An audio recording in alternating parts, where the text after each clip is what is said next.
怎么在这里？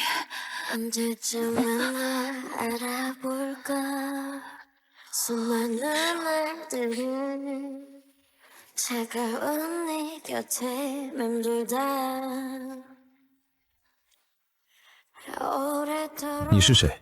怎么在我房间？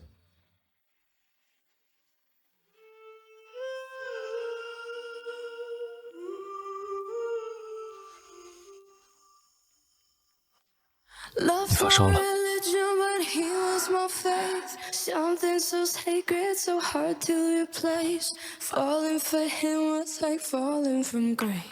麻烦送一支体温题和退烧药上来，再加一条干净的毛巾。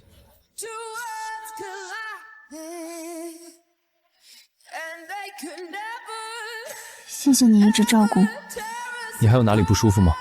需要我帮你联系你的家人或者朋友吗？没想到这种时候，我身边能依靠的居然只有他。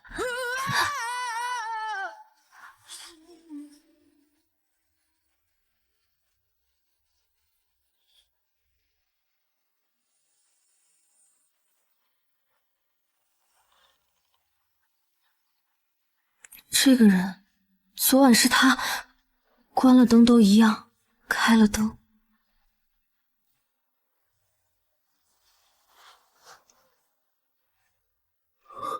别，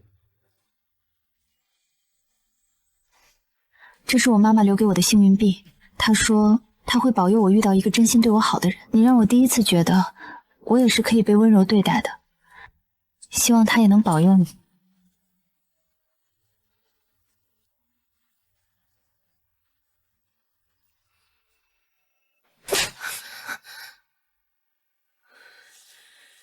宋新雅，你真是长大了有能耐，居然敢夜不归宿了！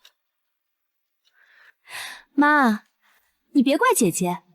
虽然赵总秃头口臭啤酒肚，但好歹人家有钱有势，让他捡到便宜了。那个人肯定不是赵总，那昨晚照顾我的人究竟是谁？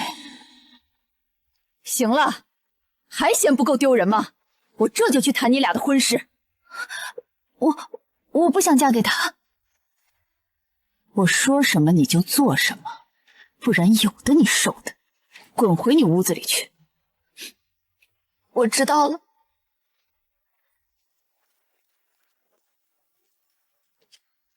我真是高看他了。我把他塞进赵总房间的时候，还想着赵总能看上他。塞进赵总房间，是他干的，不是我自己喝醉酒走错房。这次不成还有下次，只要咱们一直把他的维生素换成激素，就不用担心他在宋家的地位。10几年，我一直以为是自己不够好，结果从头到尾我都是被设计的。既然他们说我是废物，那我就让他们看看废物是怎么翻身的。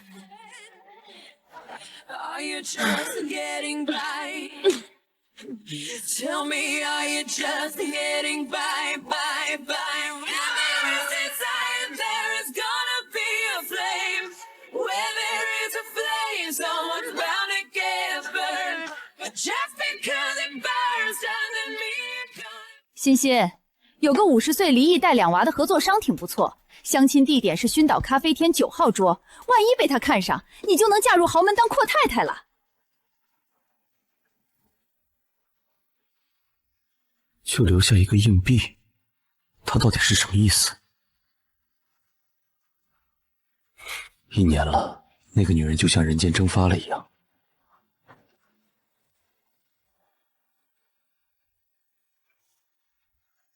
是他。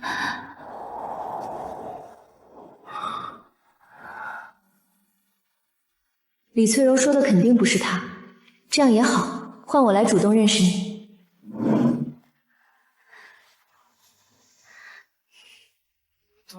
你好，我今天是来相亲的，我叫宋欣雅。很高兴认识你，我叫秦雨鹤。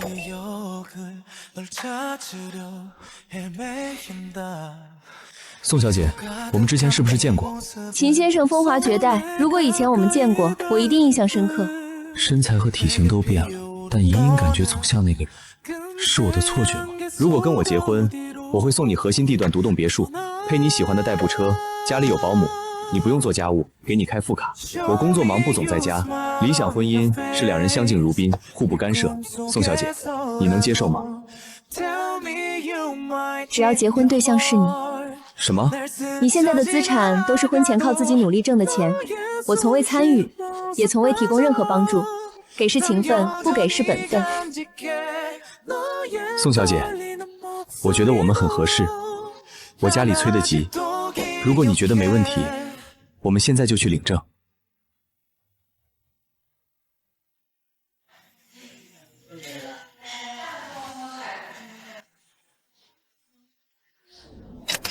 两位新人中间隔那么宽，是准备过火车吗？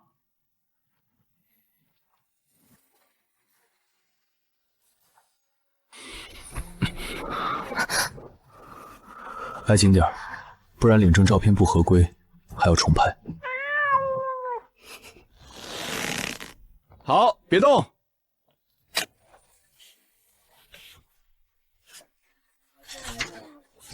这是你的，秦太太。秦雨鹤，这一次我不会再跑了。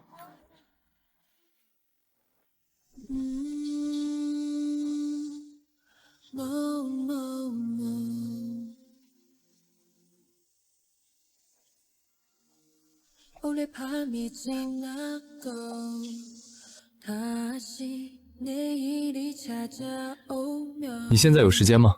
我想领你回秦家，同家人见面吃饭。可以的，没问题。不好意思，公司有急事需要我去处理，等我回来再带你见家人。没关系，你有事就去忙，来日方长。你去哪儿？我先把你送过去。那送我去公司吧，不过我先回家换套衣服。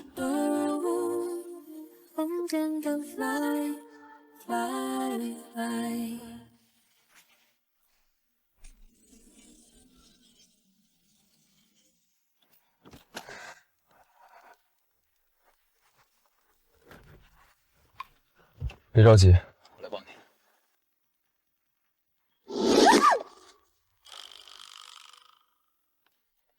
我们已经是夫妻了，肢体接触是正当行为。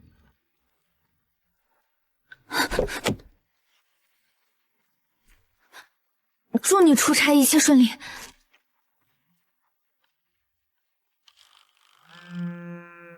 呵，今天相亲怎么样？是不是又黄了？奶奶，我已经领证结婚了。你结婚了？那怎么不把这个小姑娘领回家给奶奶看看？原本打算领她回家，公司突然有急事，我得出差。新婚第一天就留老婆一个人自己出差，地球离了你是不转了吗？赶紧给我回家！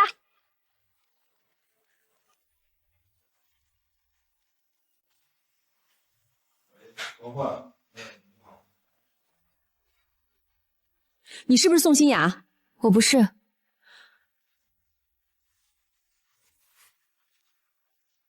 宋欣雅，你来了。果然你就是宋欣雅，没做亏心事，你干嘛不敢承认啊？你这个专门勾引别人老公的坏女人！你老公是谁？你老板王总。好了，你别闹了，咱有什么事回家再说。宋老师就是一时鬼迷心窍，不是故意要和我发生关系。听说你以前180斤，现在肯定是为了我老公减肥瘦的。你这种小小年纪不学好，勾引别人老公的，放以前要进猪笼。你先搞清楚你老公做了什么再说。肥头大耳，满脸油腻，以为有钱就能让人低三下四，把油腻当风流，无耻当个性的玩意儿。我要是勾引你，我都是瞎了眼了。你自己眼瞎，把垃圾当宝，还以为别人都像苍蝇要抢，心疼你一辈子没吃过好的。你居然敢打我！秦家听说过吗？京圈太子爷秦雨鹤跟我关系特别好，只要我一个电话，你就立刻在这行混不下去。巧了，我也认识秦雨鹤，关系也特别好。今天刚领的证，应该关系肯定比他好吧？这是我听过的年度最好笑的笑话。你若认识秦雨鹤，早缠着他去了，哪会来勾引我老公？现在小姑娘本事不大，口气不……别他妈在这跟我嘴硬！现在立刻马上给我打电话，免提开最大声。今天你要是真能打通秦雨鹤的电话，他真能认你，老子不仅跟你姓，老子当场从这楼上跳下去。你要是打不出来，就给老子跪下道歉，承认自己是个只会吹牛逼的废物，这辈子都别在我面前抬头。老公，有人欺负我。还真拨过去了，拨过去又怎样？人家秦总听见他声音就挂了。他出发去机场了，还是他觉得今天刚领证的新婚妻子，这点小事不值得他管？刚才不是挺横的吗？现在怎么不说话了？宋新雅，你给我老婆跪下道歉，这事儿就算了，不然的话，以后还是靠自己。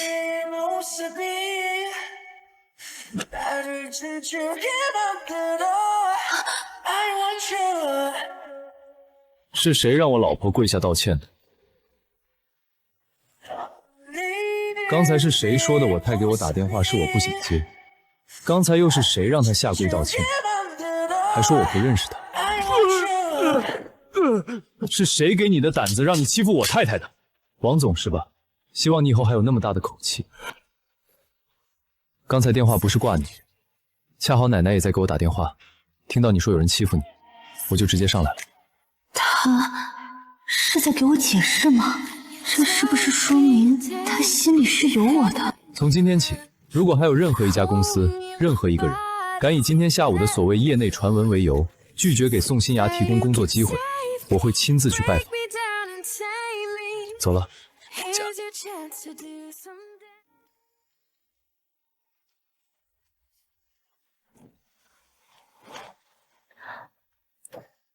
你怎么没去出差？奶奶打电话来骂了我一顿，说我新婚第一天就把老婆一个人扔在国内不像话。再说了，今晚是新婚夜，我应该在家陪你，而不是去公司。对不起，我今天一天没吃东西。你家有吃的吗？正好我也饿了。如果你不介意，我们家有一些……带路。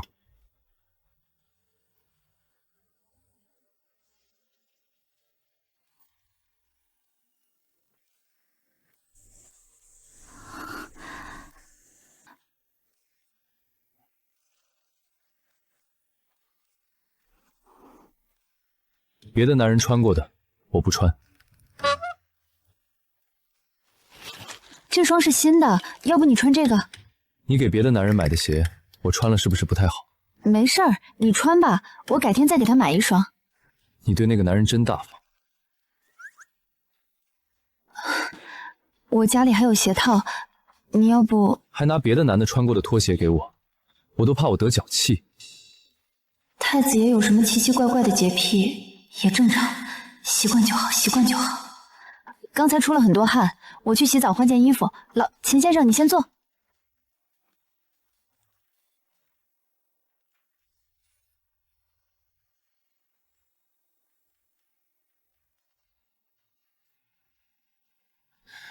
关系挺亲密啊。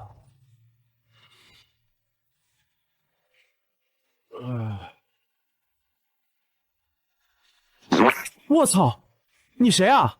我也想问你是谁。这身材也不如我，他到底看上他什么了？我是这个家光明正大的男主人，我告诉你，你最好别动什么歪心思。如果我已经动了，真当小爷我这身肌肉白练的是吧？不给你点颜色看看，你是真不知道我的厉害。我打死你！宋天，你干什么？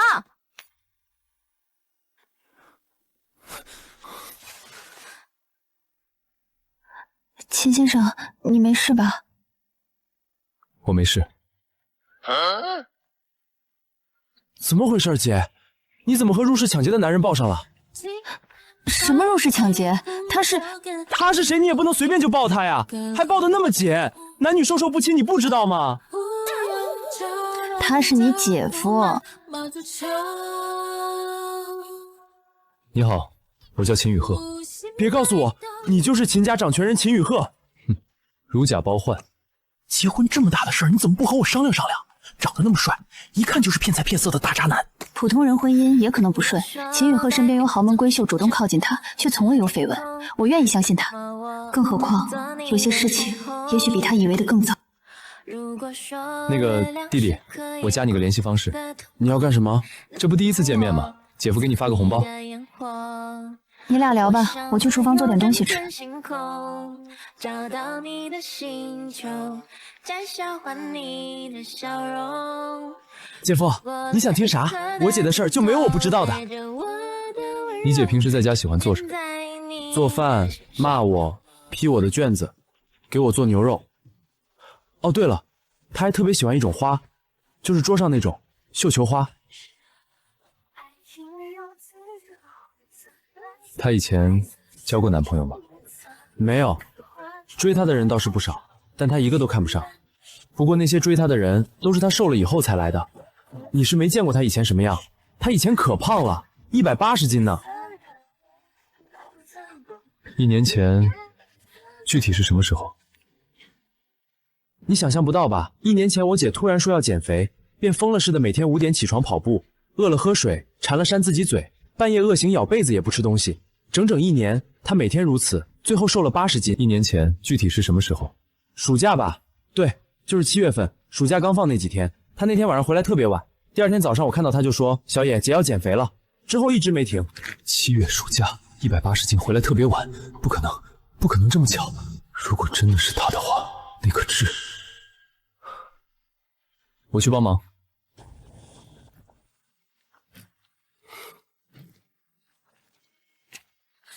秦先生，我自己来就好。还是我来吧。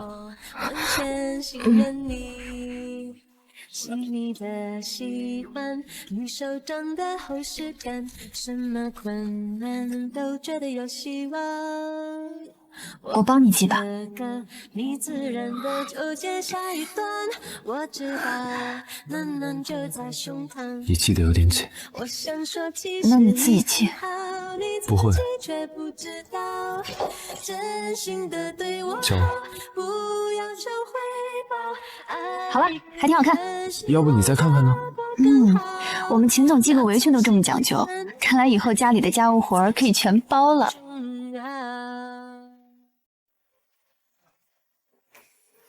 谢谢。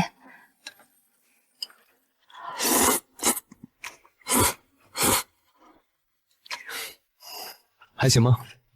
比我想象的好。你想象过？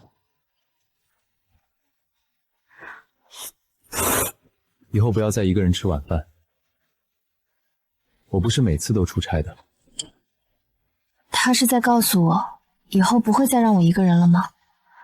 无论是一个人的晚饭，还是下午办公室发生的事情。多吃点吧，今天晚上是咱们的新婚夜。本来想着今天下午带你回家见完奶奶再说，不过现在我不想等了。明明已经和他走到了这一步，可是为什么心还是跳得这么快？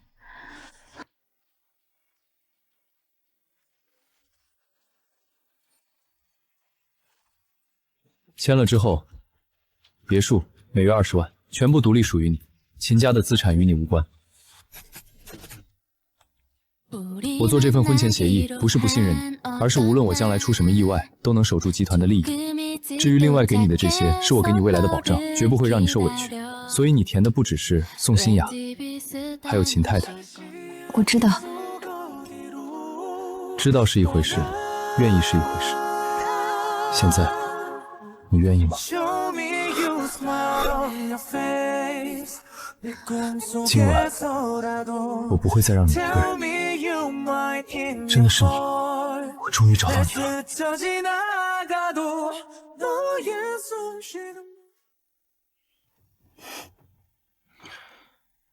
1年前那个早上也是这样偷偷看他的，那次看他一眼就走，那时候怎么可能知道这个人会是我老公？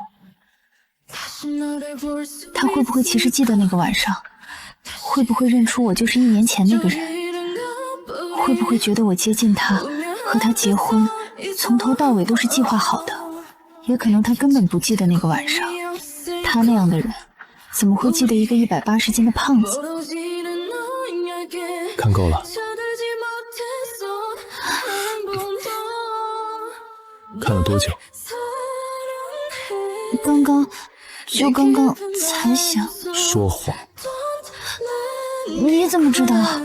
你每次偷看我，呼吸会变快。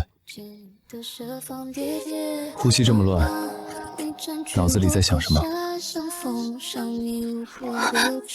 还没洗漱。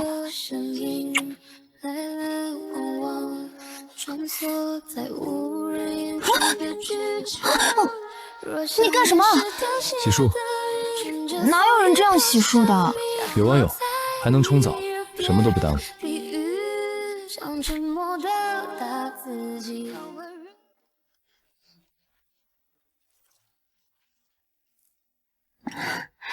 你不用帮我剥的。顺手。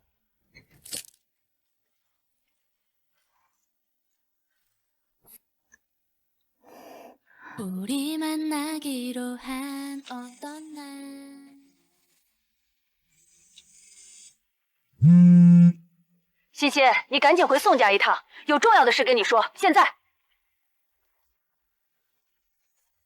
我出去一趟。需要我陪你吗？对付他们，还不需要秦总亲自出马。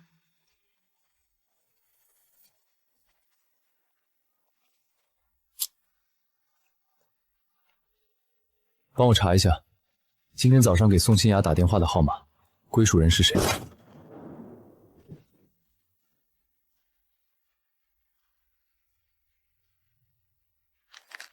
哟，我们家大忙人可算回来了，瘦了这么多，看来在外面没少吃苦吧？欣欣，跟那个相亲对象处的怎么样？有没有把握让他娶你？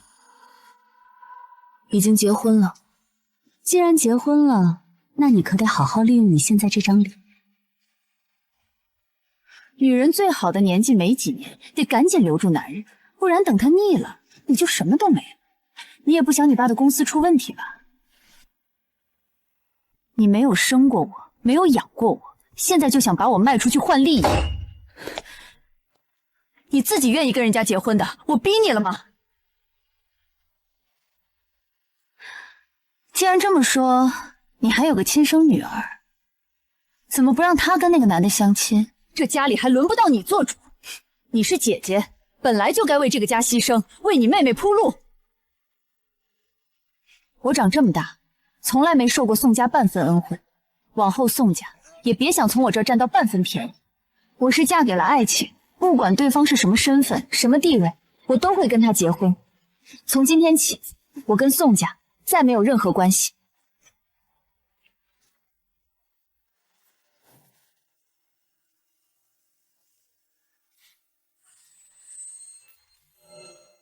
嫁给爱情不过是给自己脸上贴金罢了。他那张脸现在值钱的很，不能浪费。切！李总，既然您已经跟我们家欣欣结婚了，那咱们之前聊的那个项目是不是可以再优惠一点？你神经病吧？谁跟你家宋心雅结婚了？老子那天根本就没见到她，耍我玩是吧？以后跟你们宋家做生意没门！这个死丫头，敢骗我！我现在就给她打电话骂她。妈，他说结婚一定是骗人的。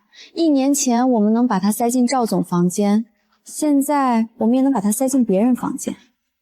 她现在这么漂亮，哪个男人不想要呢？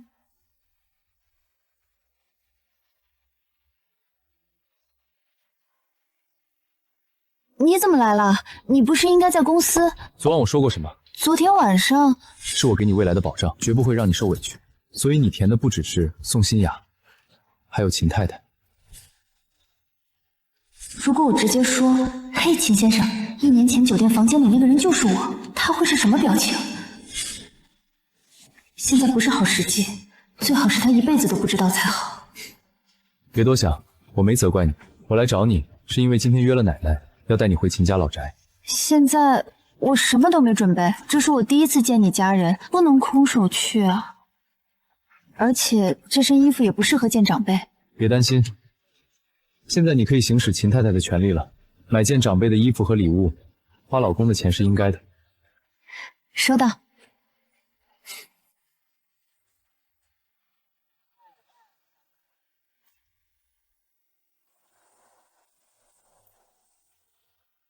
他还是第一次这么依赖我。比照片上还好看。赫赫眼光总算再现了一回。来来来，奶奶给你准备了见面礼。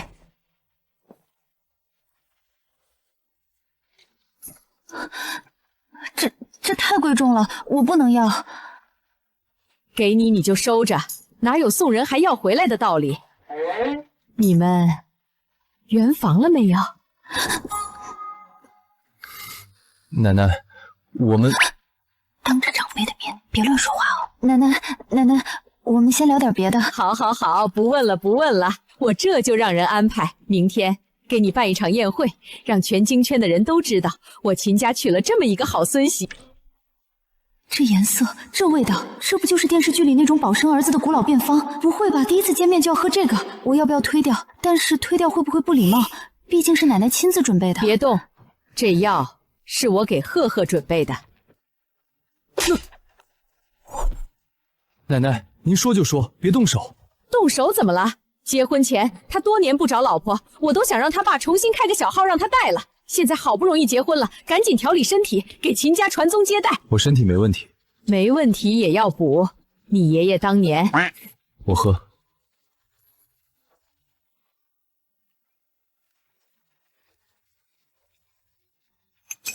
秦先生，调理身体时日还长，请继续努力。我身体好不好，秦夫人不是最清楚。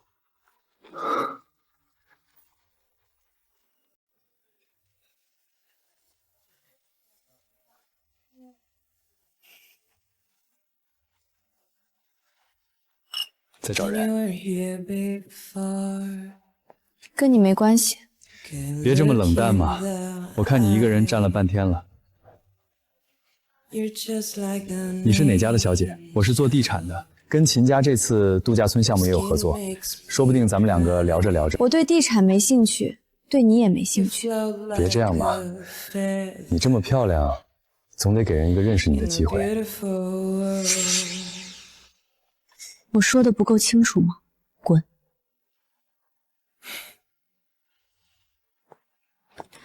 什么货色也敢来搭讪？要求别那么高了，这里随便哪一个人的身家都够咱们娘俩下半辈子吃穿不愁，你就不能睁大眼睛看看别人？这些男人连秦雨赫一根手指头都比不上。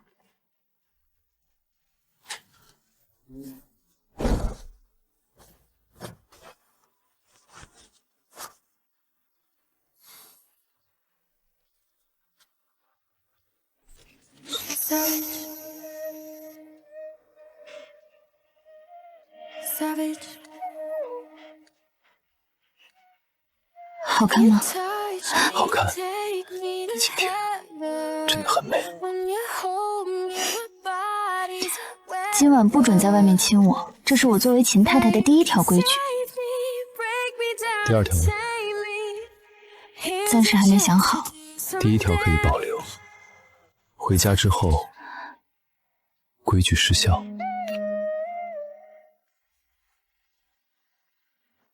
虽然赵总秃头口臭啤酒肚，秦雨赫不是。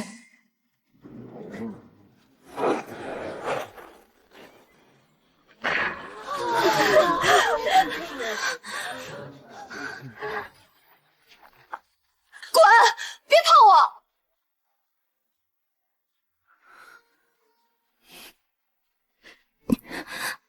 没伤到哪里吧？我扶你起来。再在这里跟我耍脾气，谁都救不了你。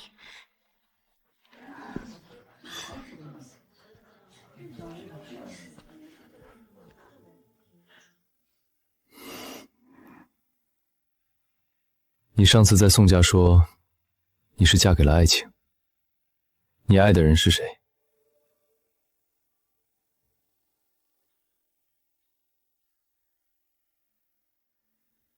你说呢？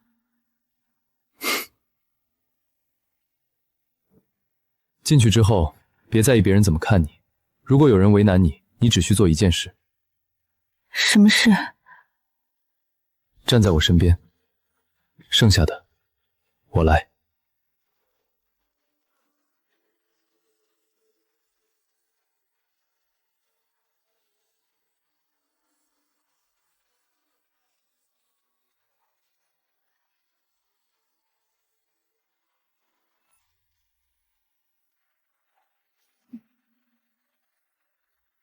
各位，今晚这场宴会是想向大家正式介绍一个人，这位就是我的孙媳妇儿，宋欣雅。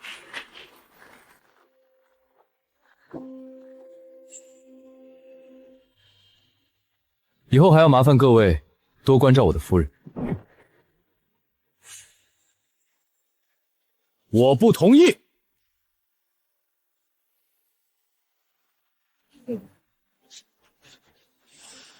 秦雨鹤的婚姻，即便不能门当户对，也得找贤内助。公司总裁对婚姻不负责，就是对集团不负责。如果他执意要维持这段婚姻，我将回到公司取代他的位置。您是我父亲，我尊重你，但我的婚姻是我自己的事，不劳您费心。这个孙媳妇儿我已经定了，你同不同意不重要，我还没死呢，轮不到你在这里撒野。你想回公司，先得问问我答不答应。宋欣雅，你怎么和秦雨鹤站在一起？你之前回家说结婚对象就是他。我嫁给秦雨鹤有问题吗？你凭什么？各位，我不是来闹事的，我只是想让大家都知道，这个站在秦总身边的女人到底是什么样的人。当年我带着莹莹嫁进宋家，她就是这样我们娘俩的，混世小魔王一样，在家里横着走，欺负我和莹莹啊！你们瞪大眼睛看清楚，这个180斤的胖子，就是现在站在秦少身边的少夫人。她现在瘦了变漂亮了，为了什么？就是为了勾引秦雨鹤。天哪，她以前长这样，整容了吧？难怪秦雨鹤会看上她，原来是靠这副皮囊骗来的。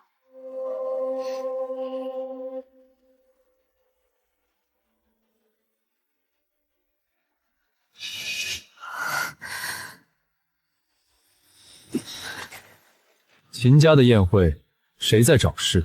别怪我不客气。果然，他生气了。我之前的预感全都变成了现实。秦雨鹤还是知道了，我就是1年前的那个胖子，还是以这样最不堪的方式。秦总，我们不是来找事儿的，只是不想看您一直被蒙在鼓里。宋欣雅嫁给您，对我们宋家只有好处。我们犯不着大费周章做这种事儿，我们只希望您能给我们一个机会，看清他的真面目。1年前你夜不归宿，妈担心你，让我去查你到底去了哪儿。结果拍到了这个，你跟一个老男人进了酒店房间。你觉得你手里这些东西能伤到我？其实那天晚上我是跟……他心里肯定不愿意承认，1年前酒店里那个180斤胖子就是我吧？要是我把这事捅出来的话……宋欣雅，你不会这时候要说那天晚上你是跟秦雨鹤在一起的吧？这个人，希望他也能保佑你。视频里那个老男人，你真的确定你拍到了吗？我把她当亲生女儿，劝她别糟蹋自己，她却怪我多管闲事。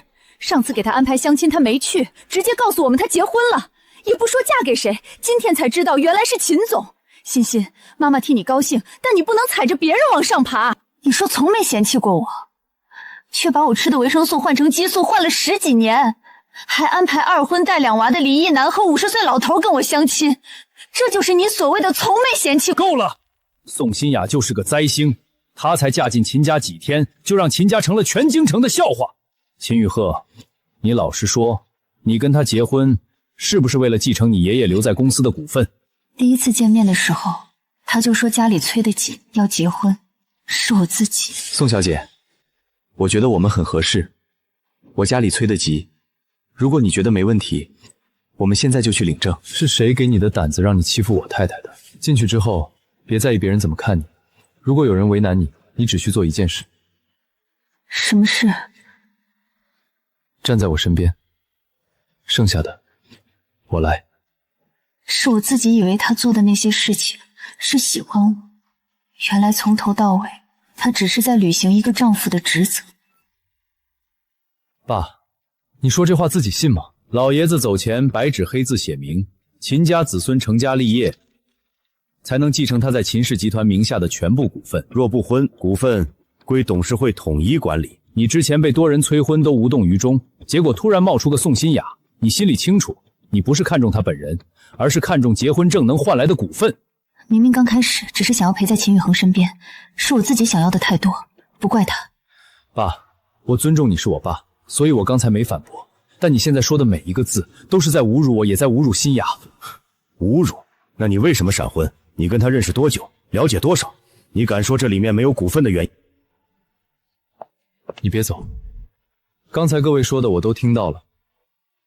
继母，私生活混乱，为股份骗婚，受婚姻，还有别的吗？那好，一个一个来。首先，张莹莹小姐，1年前在酒店那个房间是我的，那个伤和她在一起的人，从头到尾都是我，不是你编造的什么老男人，有问题吗？你胡说什么？那天明明是……你手里不是有完整的酒店视频吗？为什么不敢把全部的视频放出来？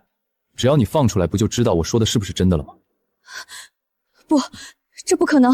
接下来该轮到你了。你说新雅虐待，今天特意在宾客面前卖这一场惨，是想讨什么说法？于鹤，我不是要讨说法，我只是怕你被骗。好，你跟在场各位说说，你给他安排的2个相亲对象，一个是2婚带2娃的50岁离异男，同时你把秦家相亲的机会留给了你自己的亲生女儿，还有是你把他吃的维生素换成了激素，这些到底是为什么？那是他生病需要，跟我们有什么关系？李翠柔，我劝你开口之前想清楚，到底要不要骗我，别让我请你去法务部。逆子，这里轮得到你说话吗？你说我结婚是为了继承爷爷的股份，那你应该不知道，我成年那年，爷爷就把股份转给我，不是等我结婚才转。父亲，您在外有多少家？你在我妈病床边签离婚协议，陪我过几次生日。我跟你不一样，我的婚姻不是谈判筹码，不是给您和其他女人生的孩子补偿的工具，更不是我用于继承的途径。我结婚是因为我喜欢她，不是因为股份，不是因为家里催，不是因为年龄到了。她说她是嫁给了爱情，既然她爱的是我，我就不会让她输。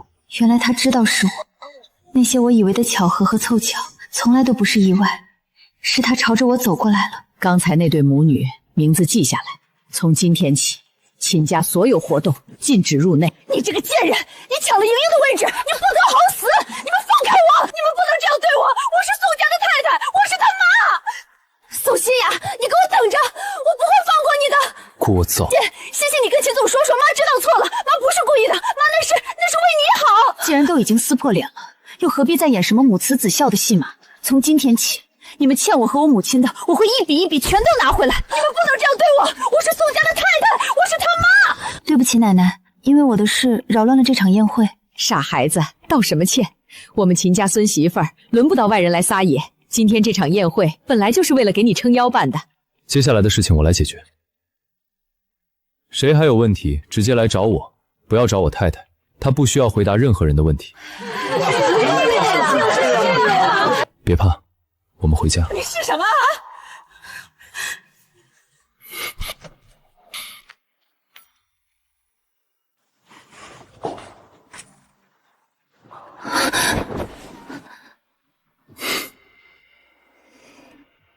今天谢谢你。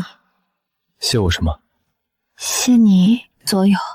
今天宴会上你替我说话，替我撑腰，当着那么多人的面承认和一个180斤的女人在一起，哪怕是我自己都没勇气直面这些流言，更何况是你。1年前那个晚上对我很重要，你对我很重要，这2件事对我来说不是麻烦。我今天说的话不是替你解围，是为自己争口气。我找了1年的人，不能被别人那样说。你找了我1年，不然你以为我为什么一直盯着你？我等了1年，就等你哪天愿意认我。之前你在宋家说的那句话，嫁给了爱情，是真的吗？你信不信？信。从第一眼看到你穿红裙子走进咖啡店，你说的每一句话，我都信。这是今天欠你的，本来在拍卖会换装的时候就应该补给你。以后不准在外面亲我，这条你自己立的规矩自己破了。只要我们在一起，在哪儿都是家。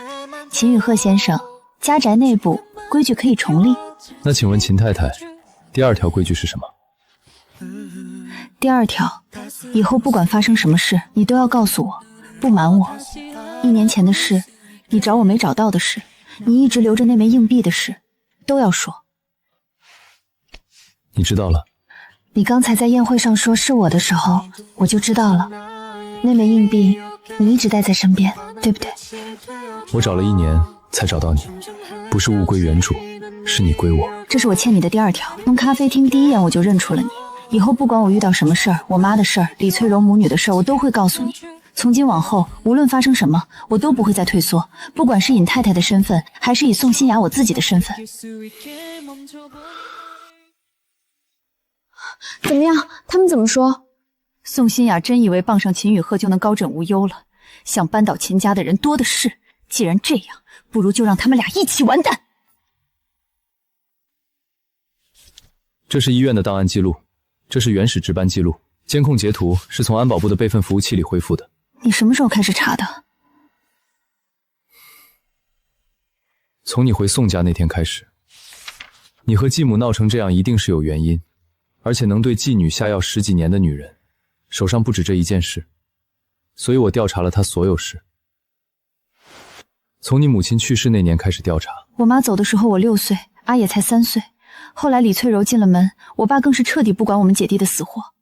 我拿出这些证据，不只是要让她伏法坐牢，更是要告诉妈妈，她的孩子已经长大了，能替她讨回一个公道了。不管结果是什么，我都陪着你。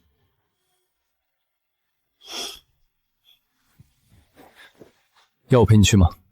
有些恩怨，我要自己去当面解决。她欠我们的，我要全部要回来。哟，什么风把秦太太吹到这儿来了？是觉得我们娘俩还不够惨，还没过足瘾是吧？你给我记清楚了，这圈子里从来不是只有我们2个人。秦汉霄被你老公当众折了面子，这口气他不可能咽下去。你们夫妻俩得意不了多久。李翠柔，你别拿秦汉霄说事。今天我来是跟你算我们宋家的账。当年我妈留下的公司股份，怎么就悄无声息到了你和张莹莹名下？你胡说八道什么？你爸本来就疼莹莹，留给他股份不是天经地义。宋欣雅，你别血口喷人！这么多年，你处心积虑想把我踢出宋家，吞掉本该属于我的东西。现在证据摆在这儿，你是自己看，还是我念给你听？你胡说，这些都是伪造的。妈，你别信他，他就是想报复我们。你查了多久？从我知道你给我换药的时候，我就开始查了。说起来，我还得谢谢你。要是你们没阴差阳错把我嫁给秦雨赫，我也不可能查得这么顺利。你妈当年也是这么自信，她躺进病床的时候，根本不知道自己的股份早就转到我名下了，她还以为靠着你们就能守住一切。现在轮到你了，正好让她在天上好好看看。她的女儿是不是也跟她当年一样，觉得自己稳赢？你说的没错，我妈确实会在天上看着我怎么让你这种罪人付出你应得的代价。你外婆现在还躺在医院里吧？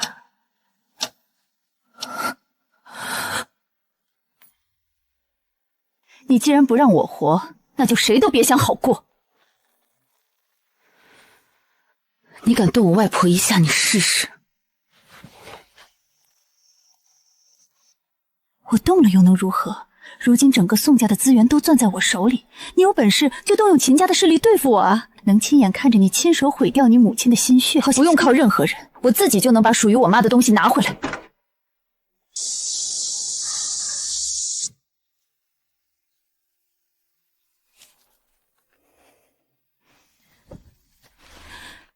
你找爸爸，你夺公司，你换药，这些我都能替你找到理由，但你没告诉我关于他妈妈的事。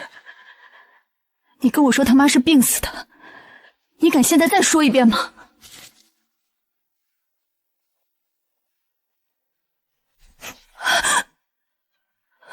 你吃的、穿的、上学的，你住的这栋别墅，你衣柜里那些名牌，都是我进那间病房换来的。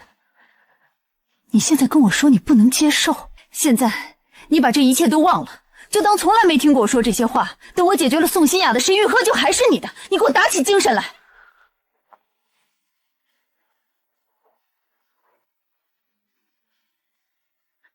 宋欣雅把证据拿到手了，她现在去医院，我现在也去医院。动手利索点，别留痕迹。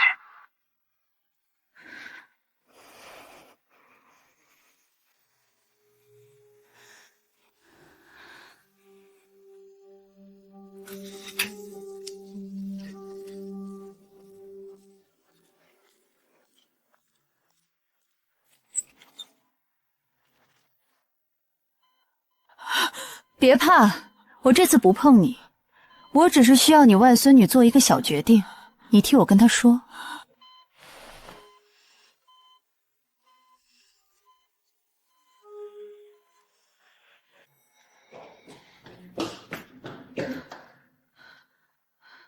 我在走廊，你开门。我们就在电话里谈，把你手里攥着那些证据删掉，把公司还给我，再给我准备1000万现金。你答应条件，我立刻转身就走。你妈的病历你看了那么多遍了，你应该认得这是什么东西。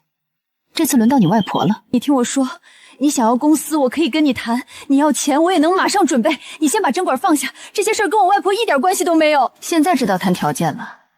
刚才在家，你不是说让付出代价吗？老太太，要怪就怪你外孙女，是她不给你活路。李翠柔，你放开她，放开我外婆，把针管放下，你听到没有？放下！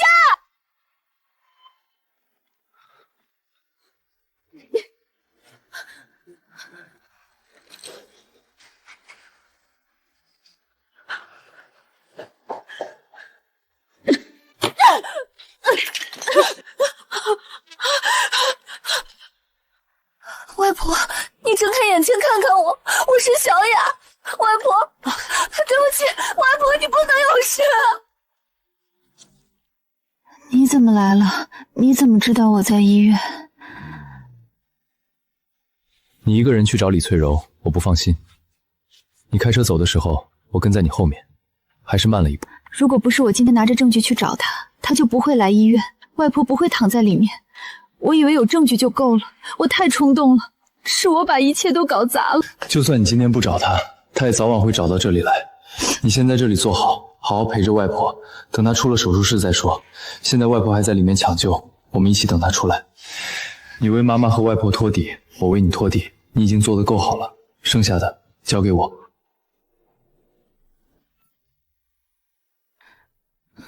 信啊，你别这样。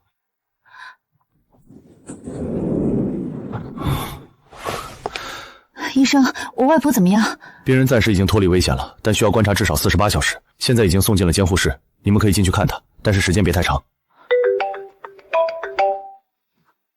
你没伤到老太太，宋新雅的证据还在她手上。秦雨鹤封了你的所有账户和出口，你现在还有什么本钱跟我谈条件？还有一个人，他弟弟宋廷野，绑了小的，大的自然会来。只要宋新雅来了，秦雨鹤一定会来。那咱们的计划就能成功，还能一起搞垮秦雨鹤。你需要几个人？3个，1个开车，2个动手，别在学校门口、巷子里。这次要是再失手的话，我会连你一起处理干净。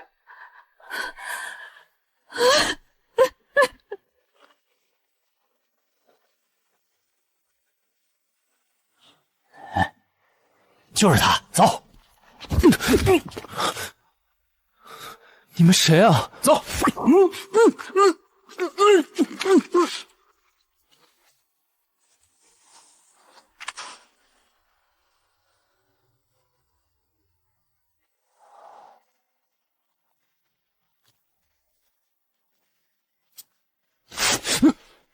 给你姐打电话，叫她和秦雨禾过来救你。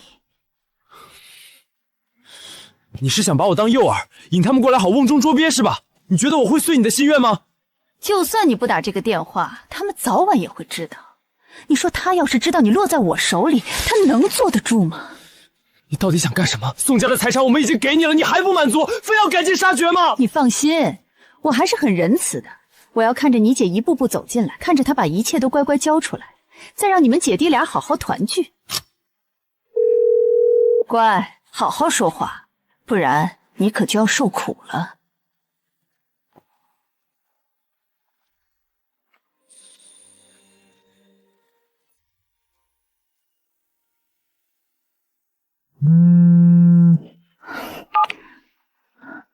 喂，姐，别过来，我没事，他们不敢拿我怎么样。你弟弟在我手上。你说什么？去城郊的废弃仓库，带上你手里的证据，只能你和秦雨禾2个人来，不然你就等着给你准备后事吧。你让我听他说话，让我听。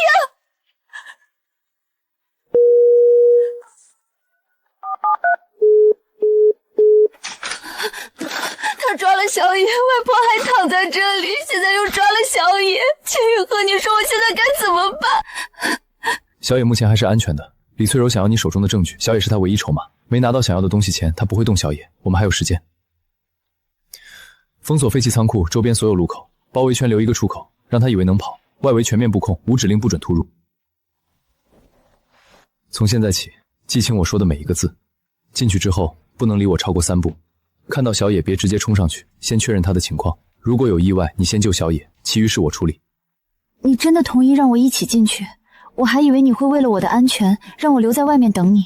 小野在里面，你不会在门口等，所以只有一个方案，我们一起进去，把小野平安接出来。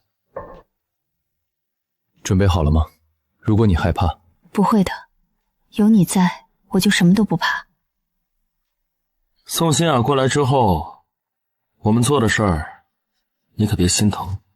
哼，这全都是他自找的。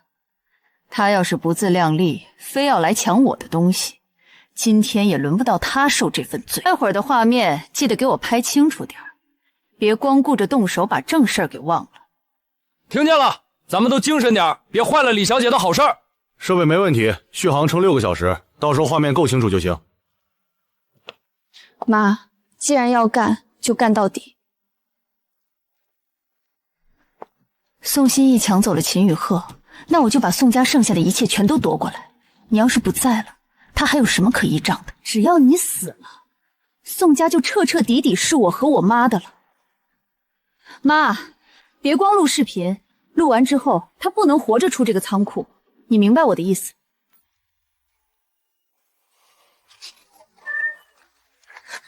别过来！你再走一步，我就割下去，反正我什么都没了。既然你断了我们的活路，那咱们就谁都别想好过。你们先放了他，有什么事我们谈。我把你要的东西都带来了。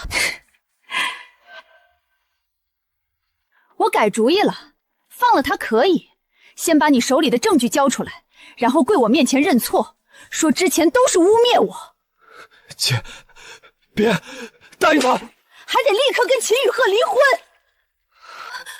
我照做，你别打他。宋心雅，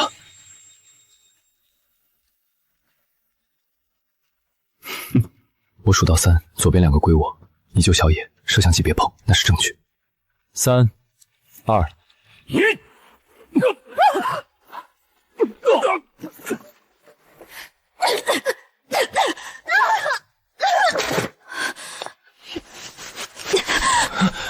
姐，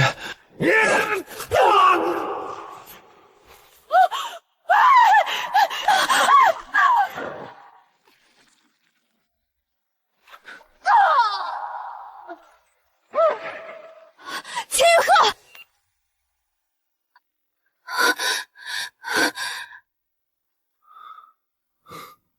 没事，皮外伤。还没数到3，你自己就冲上去了。我要是没反应过来怎么办？事发突然，不然的话，受伤的不就是你跟廷野了？真不碍事，你看，就是划了道口子，没伤到骨头。妈，你说话，你别闭眼，妈。莹莹，别哭，输了就是输了。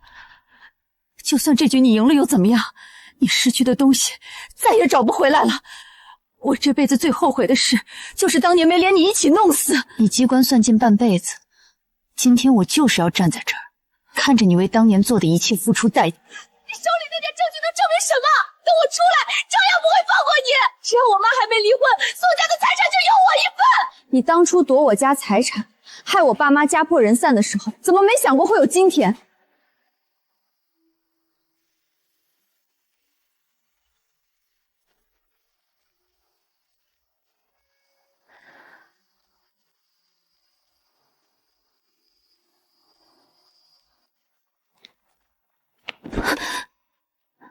秦雨鹤，一切结束了。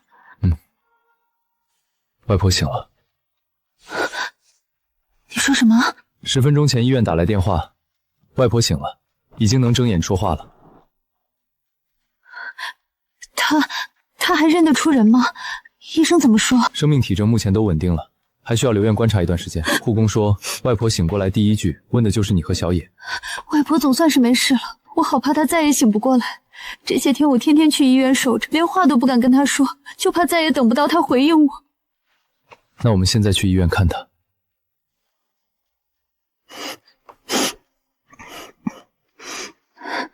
走，现在就去。外婆，你喝一口水，就一口。雅雅呢？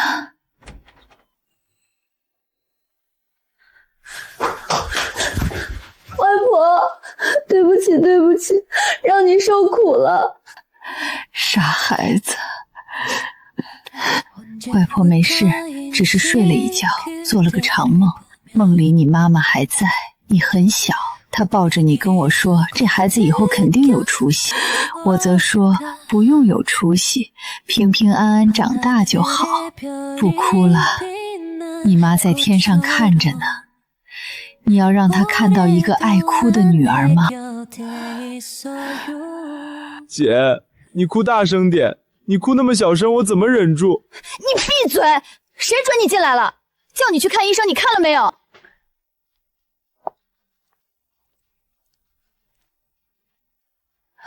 你是秦雨亨？是我，外婆。你过来。雅雅这孩子从小吃了太多苦，外婆年纪大了，护不了她一辈子。赫赫，外婆把她交给你，帮外婆看好她，别让她再独自吃苦。外婆，我答应你，我不会让她一个人。好，好，外婆放心了。今天是个值得好好庆祝的日子，我特意为你准备了一份惊喜。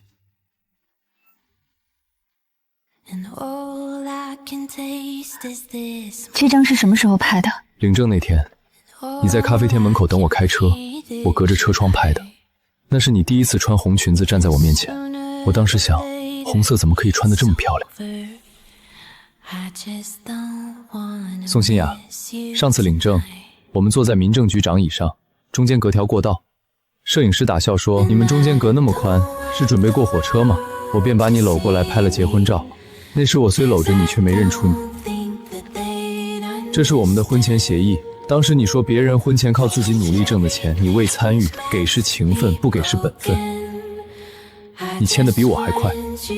后来我把协议锁进保险柜，再没看过。因为从把你搂过来拍结婚照那天起，我的就是你的。只是当时我不知如何开口。你把这枚硬币留在酒店桌上给我，我找了它的主人1年。后来我们在咖啡厅相亲，你穿红裙走进来，我闻到和那晚一样的味道。相亲那天我就应该再坚定一点，主动问是不是你。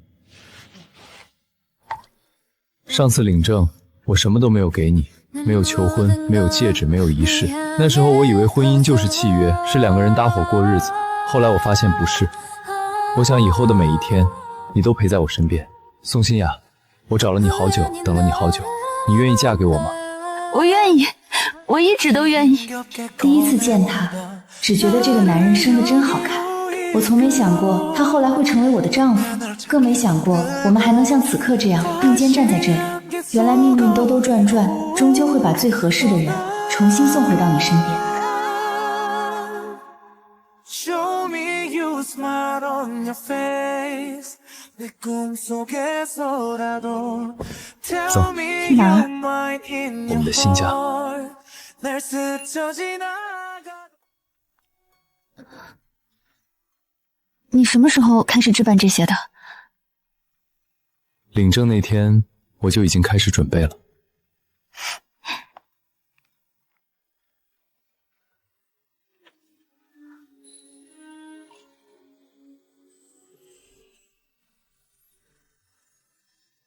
从今天起，这枚硬币不用再夹在书里了。他回了家，你也回了家。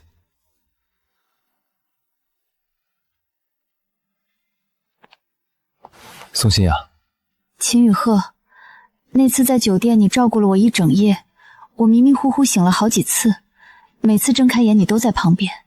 那时候我不敢相信，一个完全不认识的人会对一个180斤的胖女孩这么好。可是在我来看啊，我辛辛苦苦守了你一整夜，结果你第2天一早偷偷走了，就只给我留了这枚硬币。那时候我真觉得这辈子恐怕都找不到你了。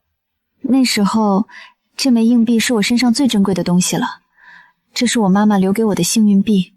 她说她会保佑我遇到一个真心对我好的人，所以我把它留给了你。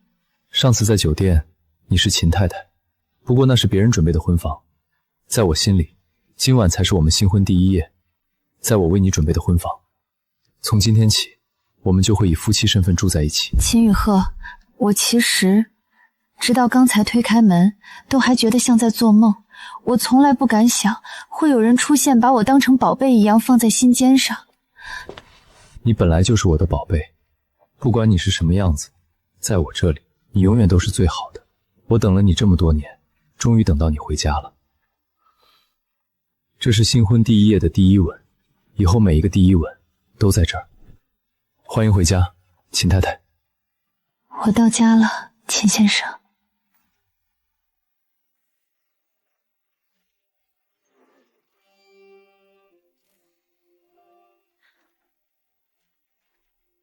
柔盈教育科技有限公司正式更名为雅婷教育科技有限公司，法定代表人宋欣雅。恭喜宋总。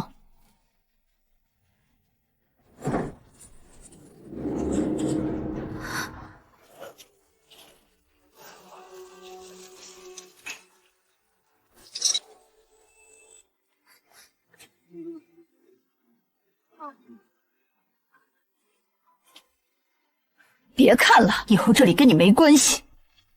妈妈走了之后，李翠柔把柔盈2个字印在楼上。我路过从不抬头，因为这不是妈妈的公司。咱妈要是在这儿，肯定会为你骄傲。怎么？难道我叫错了吗，老婆大人？没有，她说咱妈不是你妈，原来被人当成家人的感觉是这样的。走吧，去看看咱妈留给你的公司。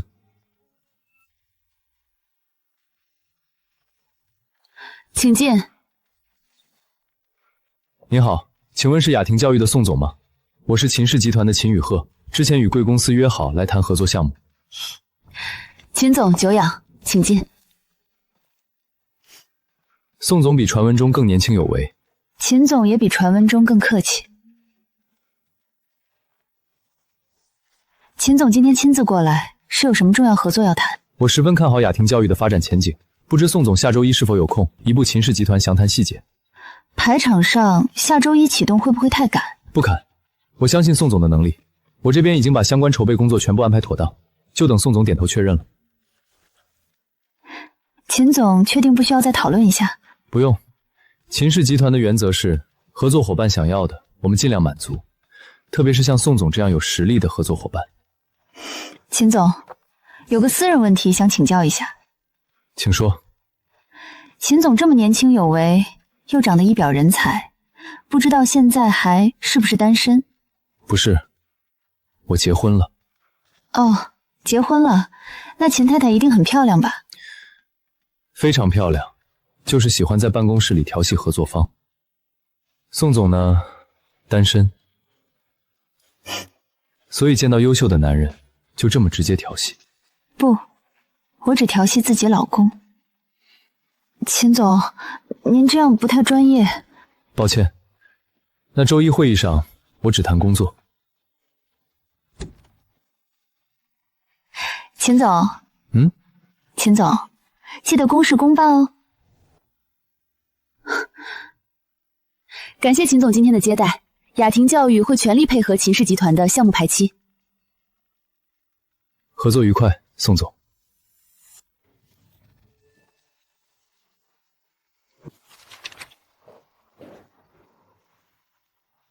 宋总，合同上还有一个条款需要单独确认一下，方便到我办公室来一趟吗？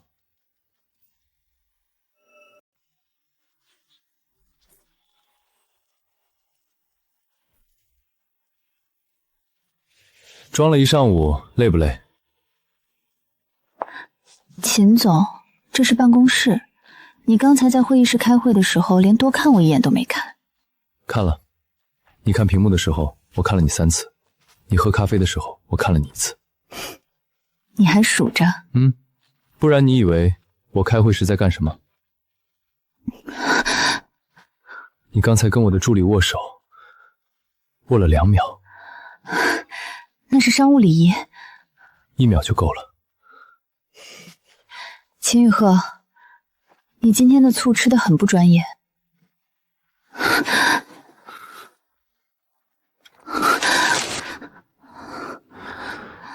叫老公，隔音真的好吗？你试试不就知道了吗？秦总，合同上还有一个条款需要单独确认一下。宋总，你现在已经下班了。我还没签字，刚才在会议室你没给我笔。笔在办公桌上，需要秦总亲自帮你拿吗？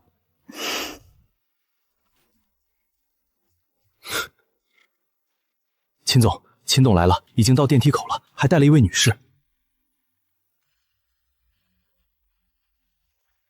一念，往后你就以副总裁的身份入职秦氏集团了。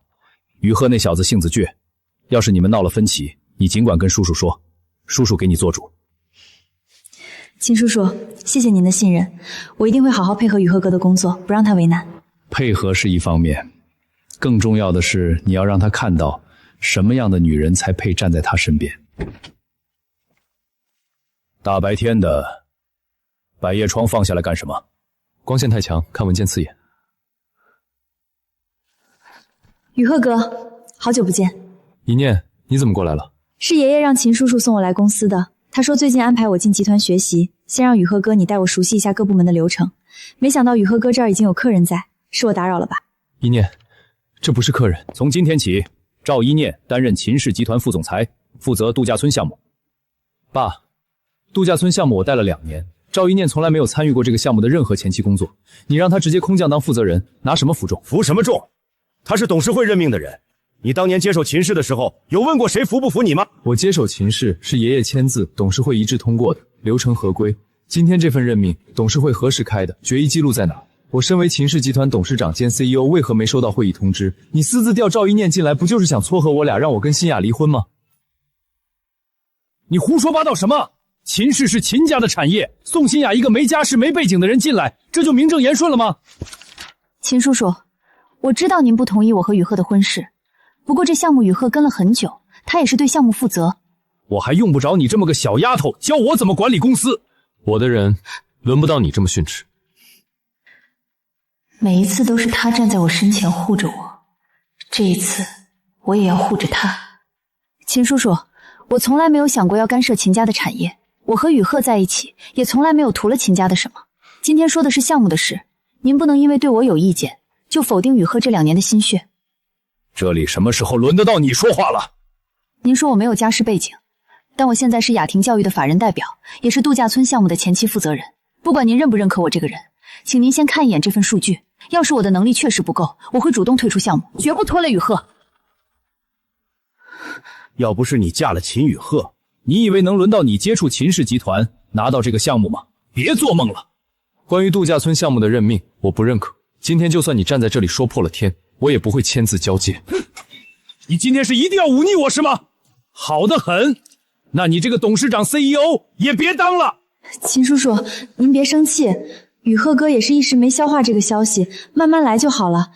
今天这个事儿全都赖我，您消消气，气坏了身子不值当。这件事和你没关系，你没必要揽过来。今天我就把话放在这儿，度假村项目的负责人必须是新雅，要么大家都别干了。你来公司任命副总裁，开展新项目我都不阻拦，但我不会把项目推进交给不了解的人。另外，她是我太太，不是客人。如果你进公司是其他目的，那你趁早放弃吧。我是不会和新雅离婚的。我现在立刻召开全员董事会，重新表决董事长 CEO 的任命人选。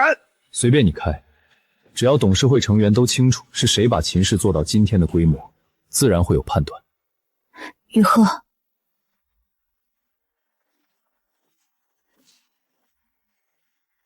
宋小姐，能聊聊吗？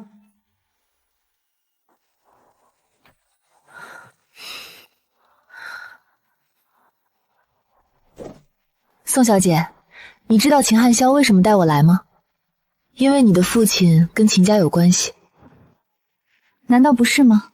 我父亲是秦氏最早的一批股东，当年秦雨鹤接手秦氏，差点被董事弹劾，我父亲第一个签字支持他。若没有我爸那一票，秦氏如今董事长是谁还未知，你父亲支持的是秦氏，不是秦雨赫，这两件事赵小姐分得清吗？但我父亲支持谁，取决于我嫁给谁。只要我嫁给秦雨赫，我父亲就会继续站在秦家这边，秦雨赫就能保住他在董事会的席位。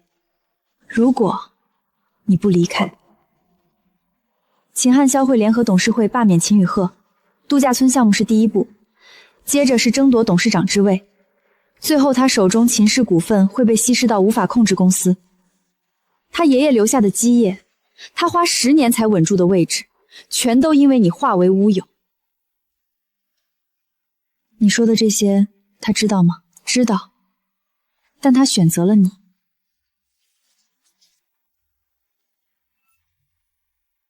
所以赵小姐今天找我，是以为我会为了这些主动离开他。我知道你跟秦雨赫是真心在一起，但你扪心自问，你能看着他从云端跌下来，一无所有吗？他现在是秦氏的董事长，所有人见了他都要低头。可如果董事会真的罢免了他，那他是被父亲赶出公司的失败者。宋小姐，这就是你对他的爱吗？他既然选择了我，我就不会放开他的手。要谈条件，让秦航霄自己来找秦雨赫，你不该来找我。宋小姐，你以为我在逼你吗？其实不需要我逼，秦航霄给他的压力会越来越大。他今天能挡1次，明天能挡第2次，可是次数多了，他还能拿什么挡？你以为站在他身边是帮他，可你没有家世，没有背景，没有董事会的席位，秦家的资产跟你也没有关系。你唯一能做的就是不待在他身边。爱一个人，就是想让他变得更好，不是为了自己把他拽下来。想让他变得更好，他说的每一个字我都反驳不了。你现在放手，对你对他对秦家都是最好的结果。要是赵一念说的这些真的都应验了，我凭什么拖累他？赵小姐，你刚才说的每一句话都是事实，但我有一个问题想问你。你今天来找我，是秦恒霄让你来的，还是你自己要来的？有区别吗？有。如果是秦航霄让你来的，你是他手里的一步棋；如果是你自己要来的，你在嫉妒。我嫉妒什么？嫉妒他每一次都选择我。宋小姐，但你还是没有回答我的问题。你愿意看见秦雨赫变得一无所有吗？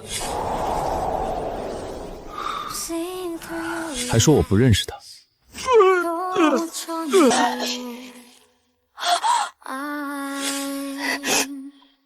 我愿意，我一直都愿意。他每次选我都没犹豫，现在轮到我，难道我就要退缩吗？他没有后悔过，我不能替他后悔。赵小姐，刚才你问我的问题，我现在确实给不出答案，因为我不能替他做决定。他要不要放弃，该由他自己选。可如果他选择继续走下去，我会陪着他一起扛。如果真有那么一天，他因为这些事要放弃我，用不着任何人开口，我自己会走。但在那之前，任何人都不配替他做决定，包括我。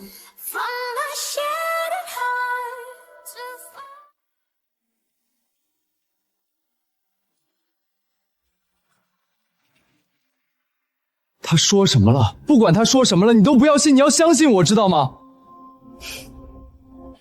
我都知道，不用你说。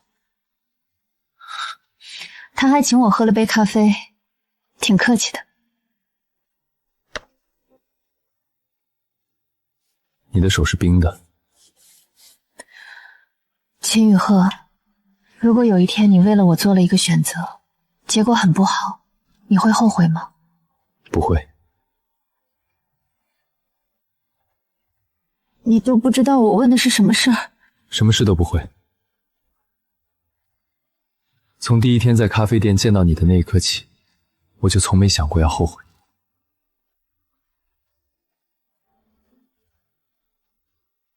我别的都不怕，就怕你受委屈。秦雨鹤，我选好了，我不走。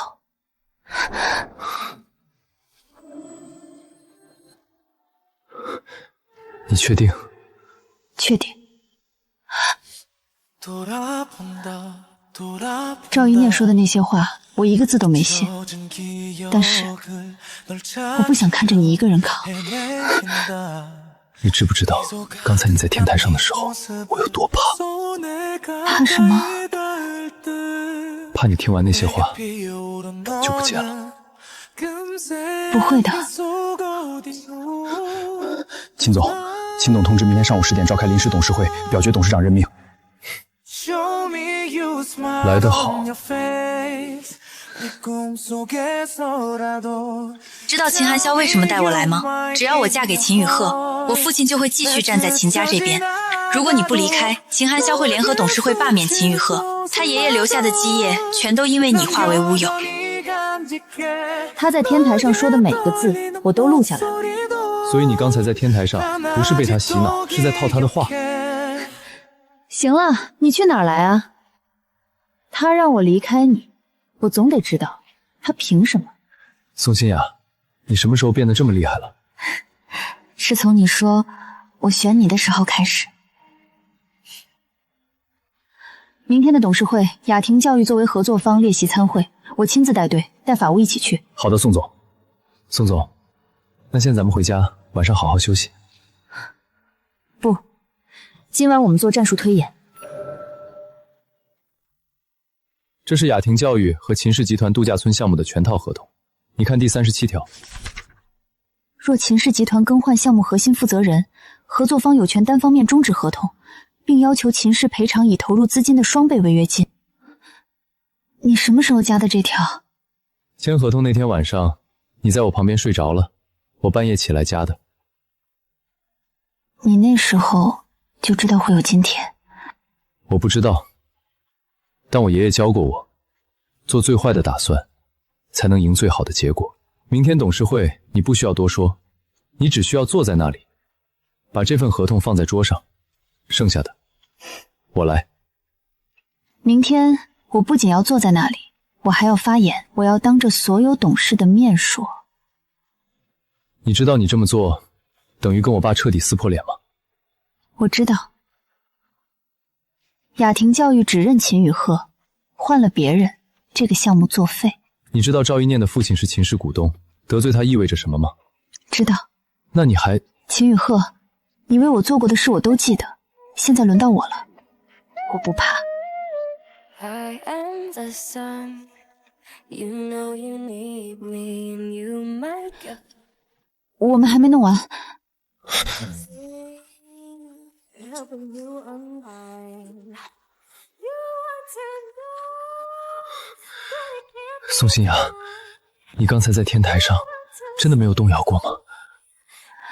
动过。他说到你会一无所有的时候，我动了一下，但我后来想，你每次选我都没犹豫，我凭什么替你后悔？不会一无所有，因为我有你。秦总，现在下班了，可以谈私事了吗？宋总想谈什么私事？谈一谈，你昨晚一夜没睡，今晚要不要补觉？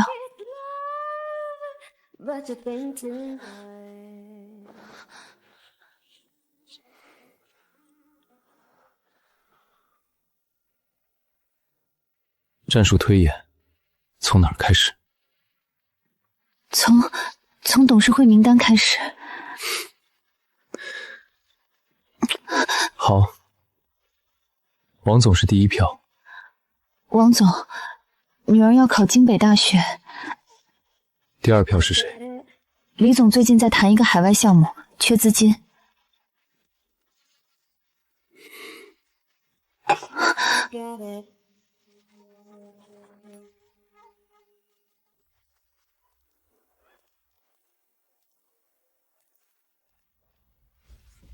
老秦，怎么还把自家儿子的秘书带来了？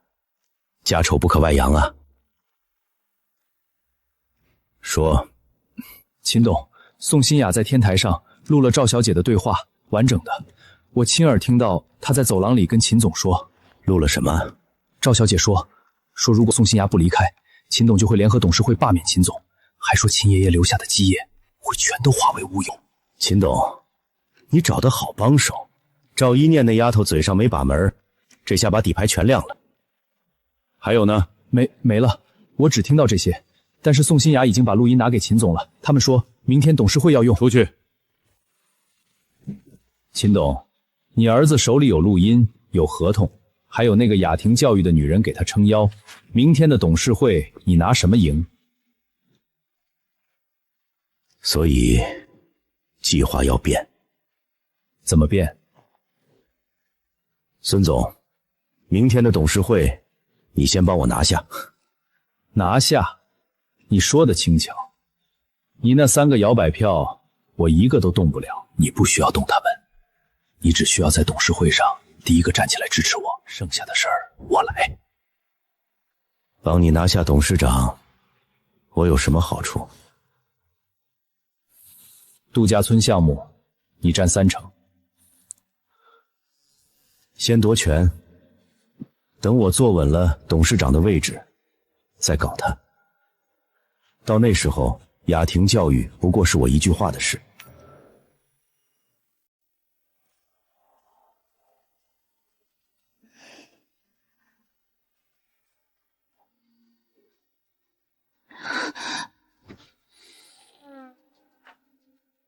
再躺5分钟。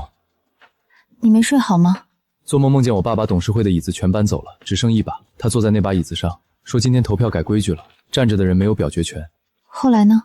后来你进来了，你把雅婷的合同放在桌上，说这把椅子是我搬来的，然后我就醒了。你的梦比我强。我梦见自己站在会议室门口，门是锁的，我怎么推都推不开。所以你今天穿的是裙子还是裤子？裤子，白色西装裤。那就不怕，门锁了可以从窗户进，裤子比裙子方便爬窗。怕什么？你连我都能搞定，搞不定一扇门。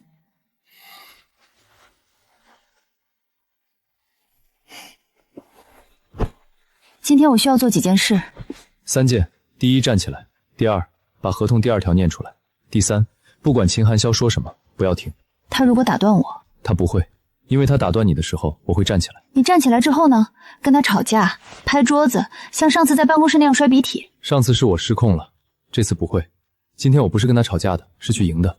所以今天不管他说什么，你都不用怕。秦雨鹤，你今天早上说的话，是你昨晚没睡的成果，还是你每天醒来都会想一遍？认识你之前，每天醒来想的是怎么不让秦氏被我爸搞垮；认识你之后，每天醒来想的是怎么不让你被我爸搞垮。今天他们会问你问题，不是问你是不是真心想嫁给我，是问你是不是真心想站在我旁边。你不用说是，把合同拿出来就行。我想告诉你，拿合同是给你爸台阶下，不是给我找退路。我已经决定站在一起，就不会变。如果今天是最后一天，不是最后一天。我是说如果今天董事会真的罢免了你，你打算怎么办？度假村那块地，拿地批文签在我个人名下，秦氏能换我职位，却换不掉我对该地的使用权。所以最坏情况下，我就用个人名下的地和你合同里的违约条款，重新注册一家叫雨欣的公司。雨欣，我们2个人的名字。把我们俩的名字合在一起，是家，是避风的庇护所，也是我们2人共同打拼的事业版图的开始。走吧，你刚才漏了一件事儿，今天我要做的不止3件事儿，还要在散会之后吃你做的番茄牛肉面。好，散会之后我做给你吃。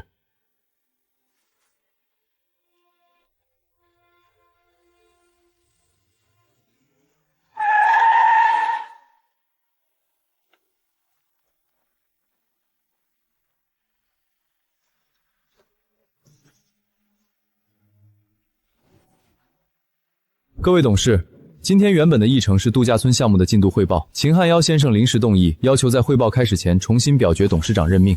按公司章程第19条，临时动议需要2/3以上董事复议才能进入表决程序。秦先生，你的复议名单呢？15位董事，11位签名复议，2/3够了吗？11个人里有7个是秦航霄的老班底，够了，那就开始吧。秦宇赫接任董事长后，在度假村项目上独断专行，拒绝董事会安排的专业管理团队。更严重的是，他将私人情感带入公司决策，公然宣称度假村项目负责人必须是他妻子。我提议罢免秦宇赫，继续担任秦氏集团董事长兼 CEO。各位董事，我补充一点，秦总未走竞标流程就把项目教育配套部分交给其妻子控股的雅婷教育，这涉嫌违反上市公司关联交易披露义务。若再考虑关联交易合规风险，秦氏股价会跌多少，大家心里有数。赵总刚才说的关联交易问题，正好趁今天各位董事都在，我把这件事说清楚。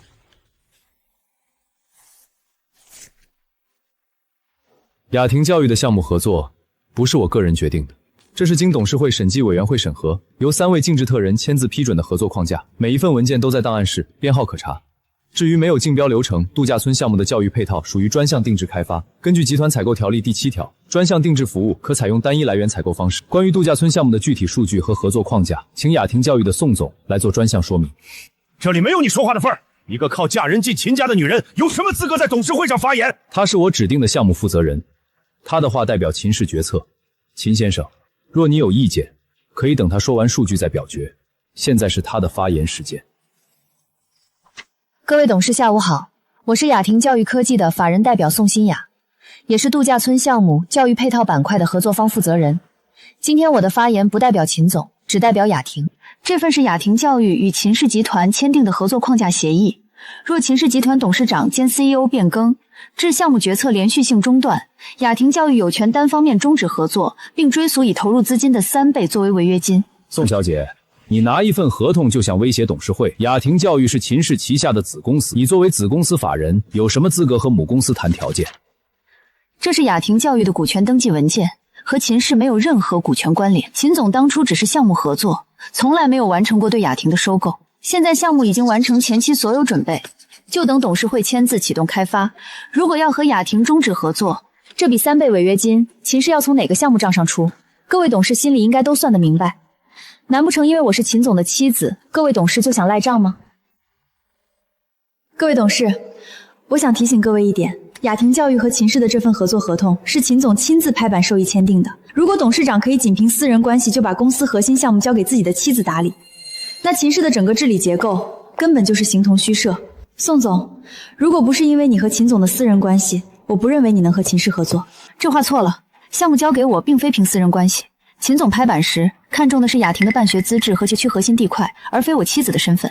若你觉得有问题，可去法务部调项目尽职调查报告，查看雅婷资质有无水分，地块估值有无问题。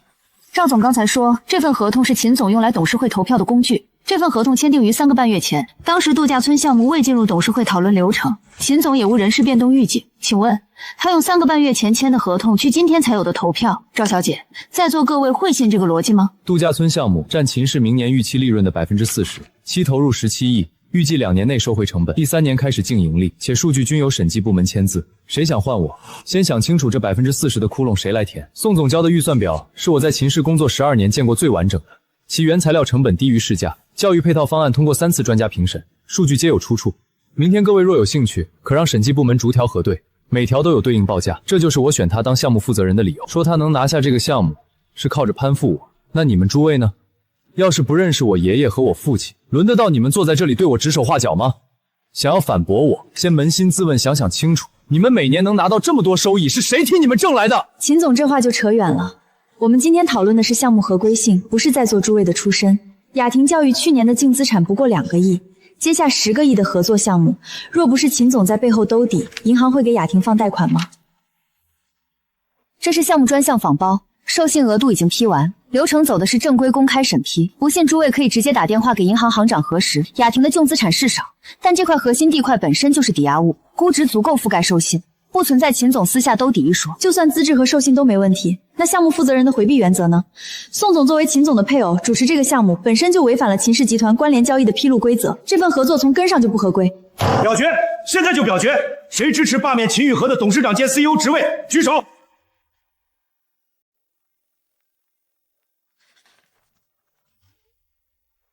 张董，上次我们吃饭的时候，秦总，吃饭是吃饭，投票是投票，上次吃饭你没告诉我，你儿子已经提前签了一份违约条款。你要是早说了，我今天都不用戴老花镜了。老刘，你忘了当年是谁把你带进秦氏的？韩潇，我没忘啊。可是你儿子接手秦氏这10年，股价翻了3倍。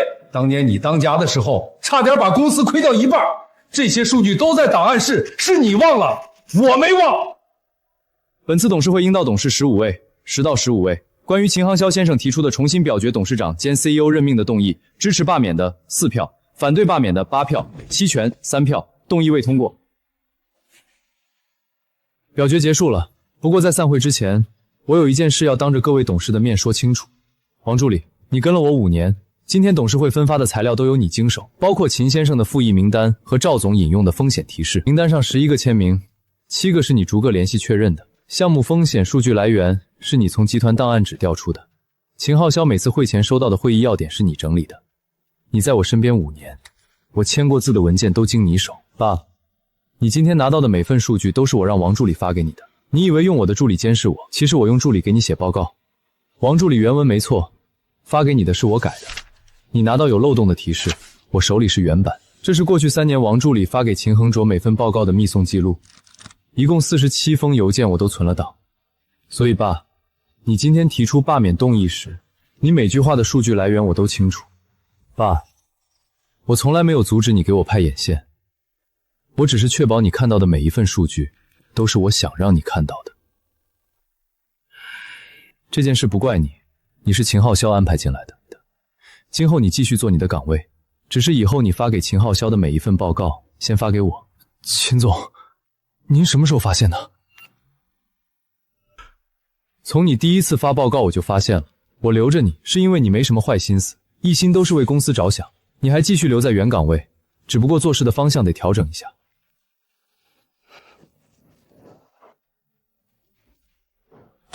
赵小姐，度假村项目按原计划推进，如果你想跟进这个项目，从今天起你负责市场调研板块，具体分工由项目组明天发邮件确认。刚才的事儿耽误大家时间了，接下来我们按原定议程，宋总，你可以开始了。预算表第18页第3行，你改对了一个数字。就一个？就一个，但那个数字救了我的位置。秦总坐稳了，才有人能保住秦氏和宋氏的项目，不是吗？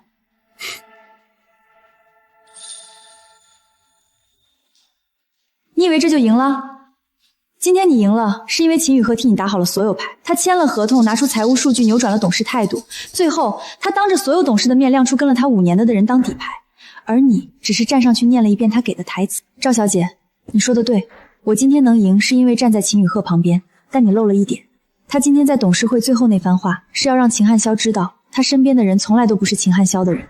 秦汉霄安插眼线时，他就为今天这场对话做好了准备，所以你觉得他对你也是真的？他连自己身边的人都能算计成这样，你觉得他不会算计你？他会不会算计我是我和他之间的事儿，就不劳赵小姐操心了。我只知道今天站在秦恒泽那边抢项目的是你，输得一败涂地的也是你。你别得意得太早，秦航霄不会就这么算了的。赵小姐，说起来我有个东西要还给你。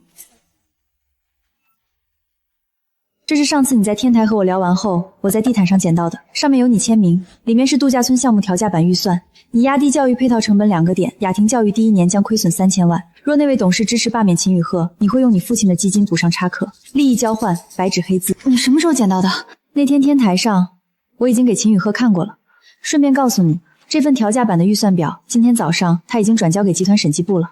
赵总，董事会之后审计部会联系你，下次钓鱼的时候饵要藏好一点。宋小姐，你比我以为的要难对付得多。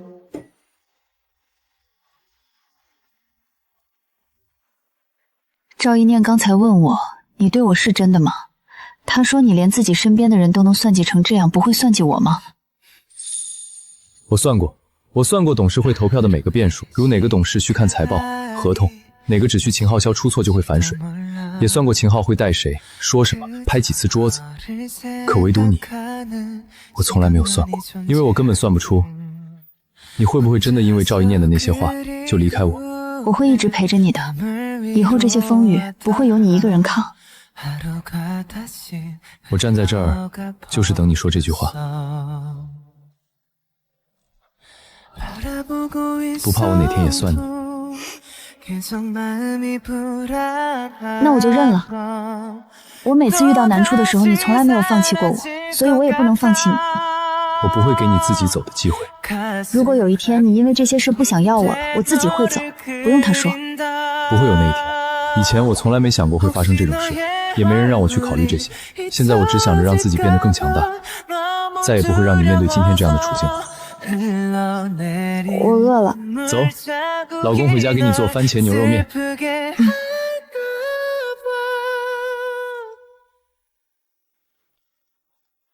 今天怎么自己开？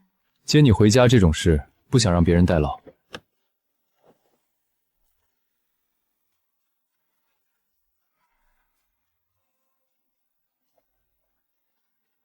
你在想什么？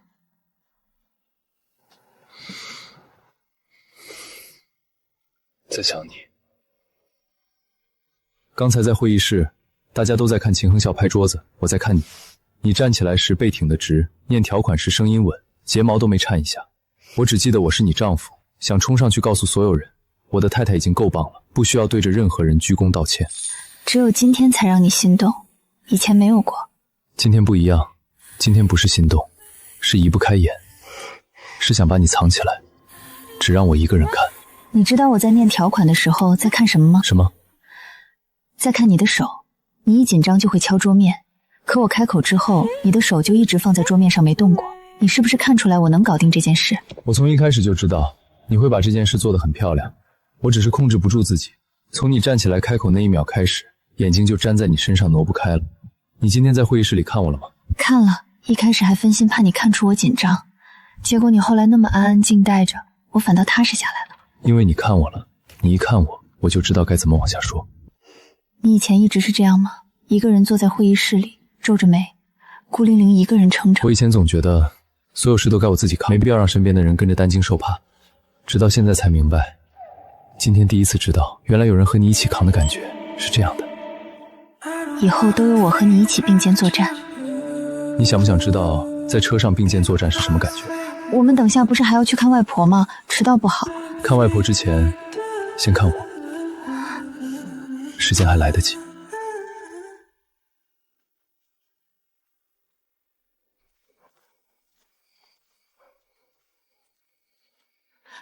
思言哥，你怎么回来了？你不是在国外念书呢吗？已经毕业了，上周刚回来，想着先回来看看外婆，就没提前告诉你。本来是想给你个惊喜，你怎么这么晚还过来这儿？我有好消息想告诉外婆，等不到明天就赶过来了。我上次给你发的那封邮件，你连提都没提，嘴也太严了吧？我错了，我现在人站在你面前，任你罚还不行吗？你瘦了好多，是不是在那边念书太累了，都没好好吃饭吗？国外那边课业确实忙了些，你看我这刚回国，不就来找外婆补补了？放心吧。他永远都一副拒人千里之外的样子。他是谁？为什么能跟他这么亲密？欣雅，这位是……哦，对了，思言哥，这是秦雨鹤，我的……姐，思言哥回来了，我可想死他了，你肯定也想他了，对不对？思言哥，你可算回来了，你看看这孩子多大了还这么毛毛躁躁的，你可得帮我好好管管他。思言哥才不会这么对我呢，思言哥最疼我了。他们那样相处，才真像一家人。我倒像个格格不入的外人。你好，我是陈思言，欣雅的发小，刚回来，多谢你这段帮我照顾欣雅和宋家。你好，我是秦雨鹤，欣雅的老公，早就听他提起过你，今天刚好陪他回来看看。你看我这脑子，光顾着闹挺野了，忘了你们还没正式打过招呼。对啊，思言哥，姐夫对我们可好了，上次外婆的梯子坏了，还是他爬上去修好的呢。那可真是麻烦你了。欣雅性子娇气，家里大小事儿肯定让你多费心了。别都站在外面了，思言哥，你不是说外婆已经在做饭了吗？我们快进屋吧。你是不是在吃醋？没有。那你刚才为什么站在门口不进来？我在看桂花，开得挺好。思言哥是我从小一起长大的邻居，他爸妈和我妈是老同学，小时候我们总去他家蹭饭，还教我数学和小野篮球。后来他去国外读书，我嫁给了你。如果他没去国外读书，你就嫁给他？我们之间什么都没有。他是我小时候最重要的人，但是现在最重要的人坐在我旁边，手是凉的，嘴是硬的，醋是陈年的。我嘴不硬，手也不凉。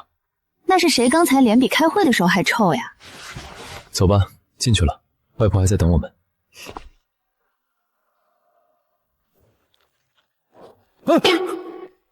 姐夫，你走路怎么没声音的？人吓人会吓死人。你在偷吃？我没偷吃，我在试毒。外婆年纪大了，眼神不好，万一盐放多了呢？刚才那个丸子确实有点咸，我替你们尝了好几个了。姐夫，你有什么事儿吗？下学期生活费加1倍。成交。你想知道什么？那个陈思妍，所有你知道的事。思妍哥是我们小时候的邻居，我姐从小跟着他。小时候家里没饭吃，思妍哥每天把他妈做的饭分我们一半，还说我妈做多了不吃也倒掉。后来我才知道，他们家也不富裕，他把自己那份给了我们。爸不肯给我们交学费那年，是思妍哥的爸妈借的钱。但是姐夫，思妍哥从前对我姐是真的好。我姐小时候被鱼刺卡过，送医取出来之后就再也不碰鱼了。思妍哥就天天把鱼刺剔得干干净净，再把鱼肉放到他碗里。我们那时候都笑他从小就是妻管严。之前我还以为我帮他挑鱼刺的时候，他看着我是惊讶我怎么这么细心，原来不过是已经太久没人给他做过这件事了。他这次回来待多久？他这次回来应该就不走了，而且他还特意跟外婆打听我姐的近况呢。他不知道你姐结婚了吗？知道啊，我亲口跟他说的。姐夫你也别多想，没准思妍哥只是把我姐当妹妹呢。把你姐当妹妹，会特意跟外婆打听近况，还留在这儿不走。不管怎么说，思妍哥对我们宋家有恩，当年要是没有他，我姐说不定早就……我知道他对你们有恩，我没说要赶他走，只是有些话我希望我们能讲清楚。你替我约个时间，我请他吃饭。哦，请他吃饭？怎么不行？我作为你姐的丈夫，招待一下你姐的旧邻居，不是应该的。姐夫，你还没转账呢。等下转。小野，以后你姐的鱼刺我来剔，不需要别人。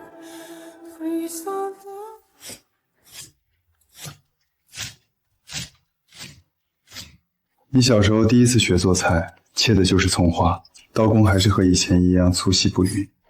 你削的土豆皮也一样，还是削的太厚，浪费。在国外待了3年也没学会削土豆。果然长大了变心了。之前是谁说我削的土豆吃着更香，非要抢我削的土豆吃？那是小时候嘴馋，什么都觉得好吃。现在我家那位剔鱼刺都比你削土豆周到。我知道他对你很好，我这次回来也没别的意思，就是想来看看外婆，看看你们。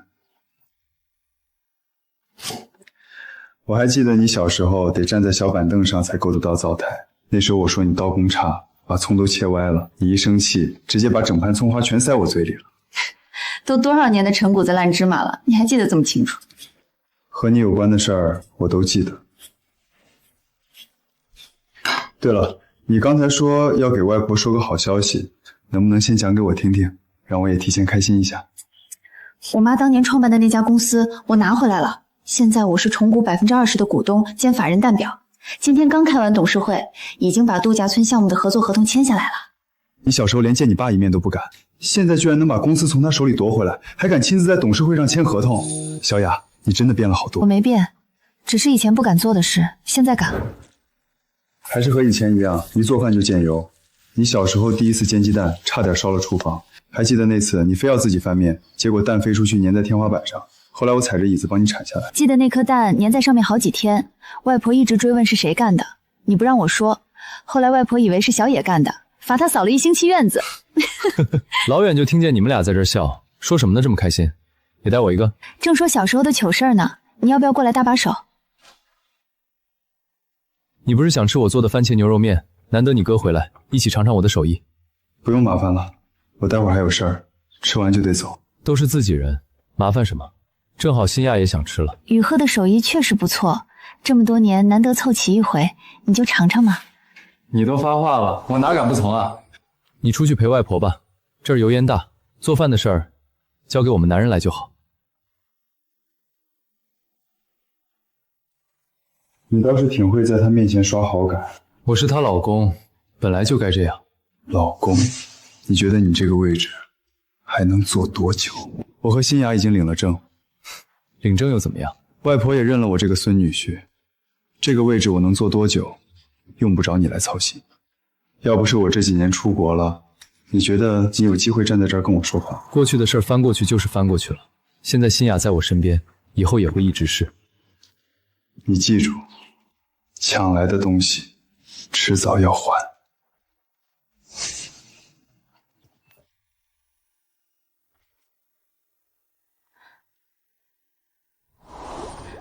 到了，咱们回家吧。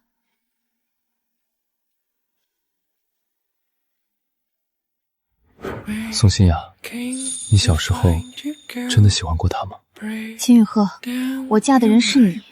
你今天在外婆婆把我推出厨房的时候，你知道我那时候在想什么吗？怎么会有人吃起醋来都这么有人妇感？你该知道的，从始至终，我想要嫁的从来都只有你一个。我就怕你分不清自己对他到底是什么感情，我怕你后悔。从来没有什么影子。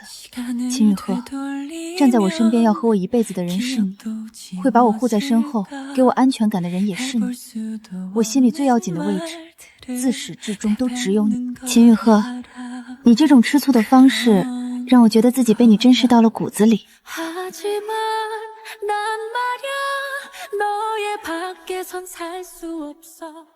小雅，我明天先去你们公司找你，晚上再请你们夫妻俩吃饭。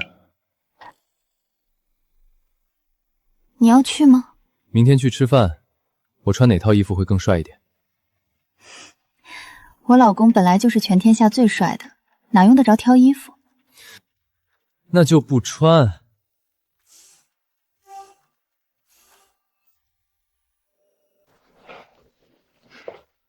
新雅，这几年你确实长大了不少，已经能独当一面了。别以为你夸我两句，我就会把这活揽下来。海外板块我可要撒手不管了。这男的谁？还挺帅，跟宋总站在一起好登对啊！你看这站的距离，肩都快挨上了。这位不会是我们宋总的秘密男朋友吧？我去，这简直是小说照进现实啊！我居然一天之内能撞见2位大帅哥！小声点，别乱说。那不是秦氏的秦总吗？他来咱们公司干什么？该不会也是来追宋总的吧？你怎么来了？不是说晚上才吃饭吗？不是说晚上一起吃饭吗？我想着提前过来接你下班。陈先生，又见面了。跟我老婆聊工作还顺利吧？很顺利，毕竟新雅专业能力一直没得挑，秦总来的倒是巧。我刚把合作方案对接完。那就有劳陈先生费心了，有你帮着协调，新雅正好能抽身跟我出去度蜜月了。那个陈先生，我跟我太太有一些私密的事情要聊一下，麻烦你在外面等一下，不介意吧？请便。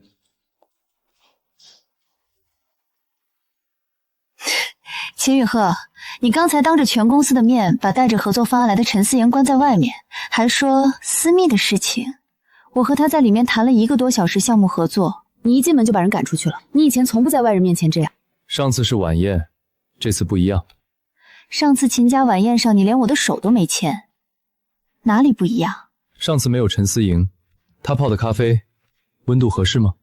秦雨鹤，你是不是听到了其他同事说我和他登对？听见了，那又如何？我今天过来就是宣示主权的。雅雅，我从来不跟人抢东西，但今天我得抢，因为你是我唯一不能输的。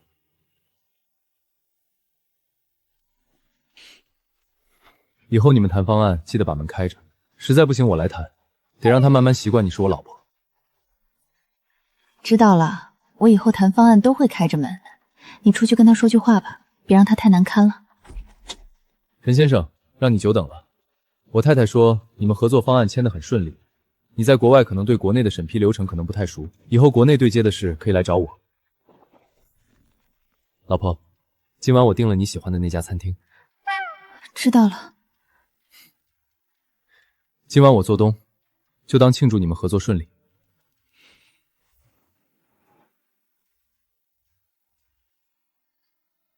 我替他弄了这么久的鱼刺，现在有别人替他做这件事了。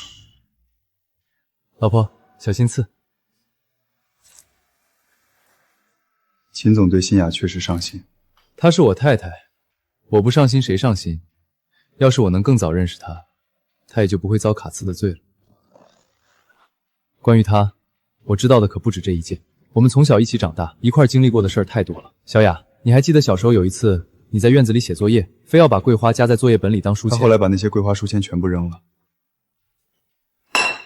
搬家那天，他一个人抱着2个箱子赶路，桂花书签都放在第1个箱子里，没走多远箱底就裂了，桂花洒了一路。他没有回头捡，他既没心力回头，也不想再回头了。陈思妍，你说对吗？思妍哥，以后这些事儿我替他记着，谢谢你以前对新雅的照顾。他现在要过的是往前看的日子。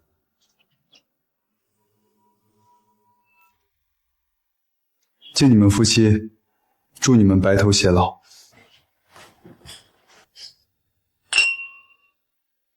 这杯酒之后，往后所有的鱼刺都归他剔，所有的桂花都归他系，余下漫漫日子都归他陪。谢谢，我会照顾好他。思妍哥，也祝你能找到真正属于你的向前的日子。小雅，能单独聊几句吗？好。这张照片是在你家老屋前拍的。那天你妈刚买了新相机，非要给我们拍一张。你头发都没梳，马尾是歪的，我帮你扎的。小雅，如果当年我没出国，你会不会？思妍哥，没有如果。你现在回来了，带着国外最好的资源帮我守住妈妈留给我的雅婷，你已经为我做最好的事了。当年的事早就过去了，我现在很幸福。你真的跟我记忆里不一样了。你所有的改变都是因为他吧？没错，是他给了我底气，让我敢去做任何我想做的事。在国外的那些年，他应该反复摩挲看过这张照片无数遍吧。这张照片也该物归原主了。思妍哥，谢谢你，无论是小时候还是现在。该说谢谢的是我，是你给了我一整个青春的念想。走吧，才该等急了。思妍哥，你一定要幸福，是像我现在这样真正踏实圆满的幸福，你值得的。好，我试试。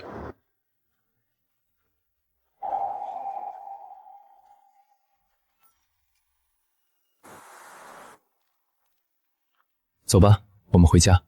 秦雨鹤，谢谢你没有拦着我见他。因为我相信你。你什么时候开始相信我的？从你选择了和我共度往后的人生，我就没有理由不相信你。更何况有些心结总要亲手解开才好，我等得起，也愿意陪你等。他说我每次听你叫我老婆，都会下意识偏头。你说这是幸福才会有的反应。认识我这么多年，你还是第一次见到我露出这样的模样。他说的没错，你今天晚上就偏了4次头。你连这个都数，你还数什么啦？今天你说自己很幸福，这还是头一回，往后我会一直数下去，数到咱们头发都白了，数到咱们牙齿都掉光，数完这辈子，还要接着数下辈子。那你呢？你幸福吗？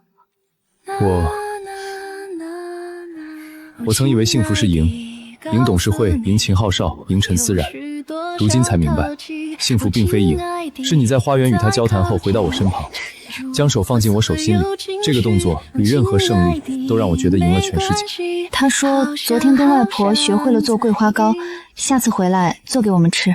他不知道你喜欢什么口味，让我帮他问。下次他回来，我来做桂花糕。桂花糕是你妈给你留的配方，我这个女婿不能给妈妈丢人。他学了3次才把面发好，你连桂花糕都要跟他比。不是不想输，是想让他在每次回来的时候都发现我又多会了一样你小时候喜欢的东西。这不是为了赢他，是为了让你知道他给过你的我都能接过来，然后我们一起往前走。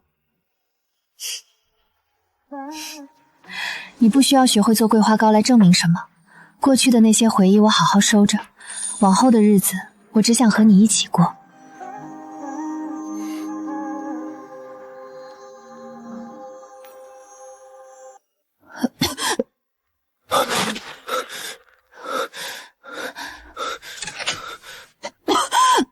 怎么了？哪里不舒服？要不要去医院？我现在就打120。你别大惊小怪的，我昨天就有点不舒服，可能是昨天吃坏了，缓一缓就好了。都不舒服1天了，怎么不说？不行，现在就去医院查。除了吐，还有没有别的症状？头晕不晕？想不想吃酸的？我昨天在公司开会的时候看了一篇孕期科普，说孕吐一般从第6周开始。你先漱口，我去开车。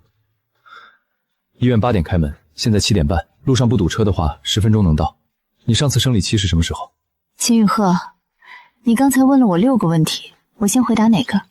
全部，一个一个回答。上次生理期6周前。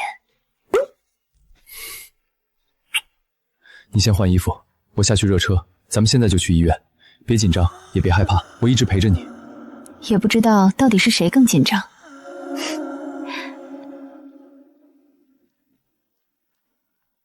好啦，我没那么脆弱。不行，得小心点，万一是的呢？王姨，今天早餐不要放醋，不要放辣椒，把冰箱里所有腌制食品全部清掉。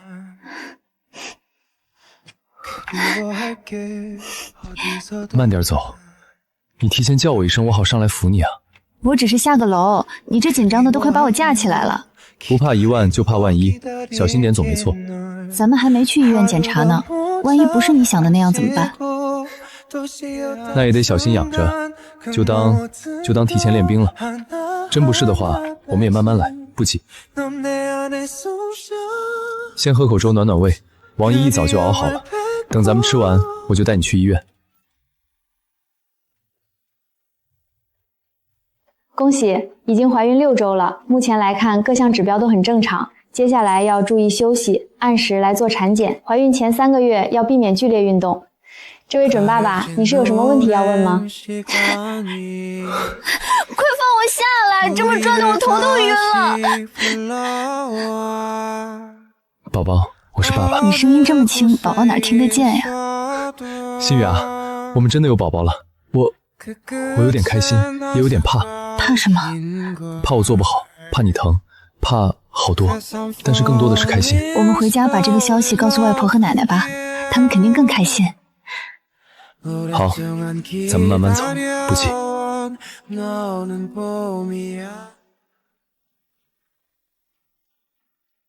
秦雨鹤，你又来。上次你列了108条剔鱼次要点，你现在连怀孕都要列108条。你是不是打算等孩子出生以后再来108条育儿指南？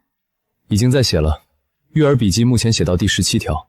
第1条是不能让妈妈太累，第10条是爸爸负责企业美奶，中间15条还没写完。秦雨鹤，你说孩子叫什么？秦念亚。那是女儿的名字，万一是儿子呢？那就叫秦思雅。如果他将来问名字怎么来的，我妈想要个女儿，所以给我取了个女儿名。他不会问的，从他出生那天起，我就会告诉他，在这个家里，妈妈永远排第1位。那我再生一个女儿。你想生就生，都听你的，反正我来照顾你们娘儿几个。某人仗着自己怀孕了，开始为所欲为了。秦先生，那未来10个月，我只会更加变本加厉哦。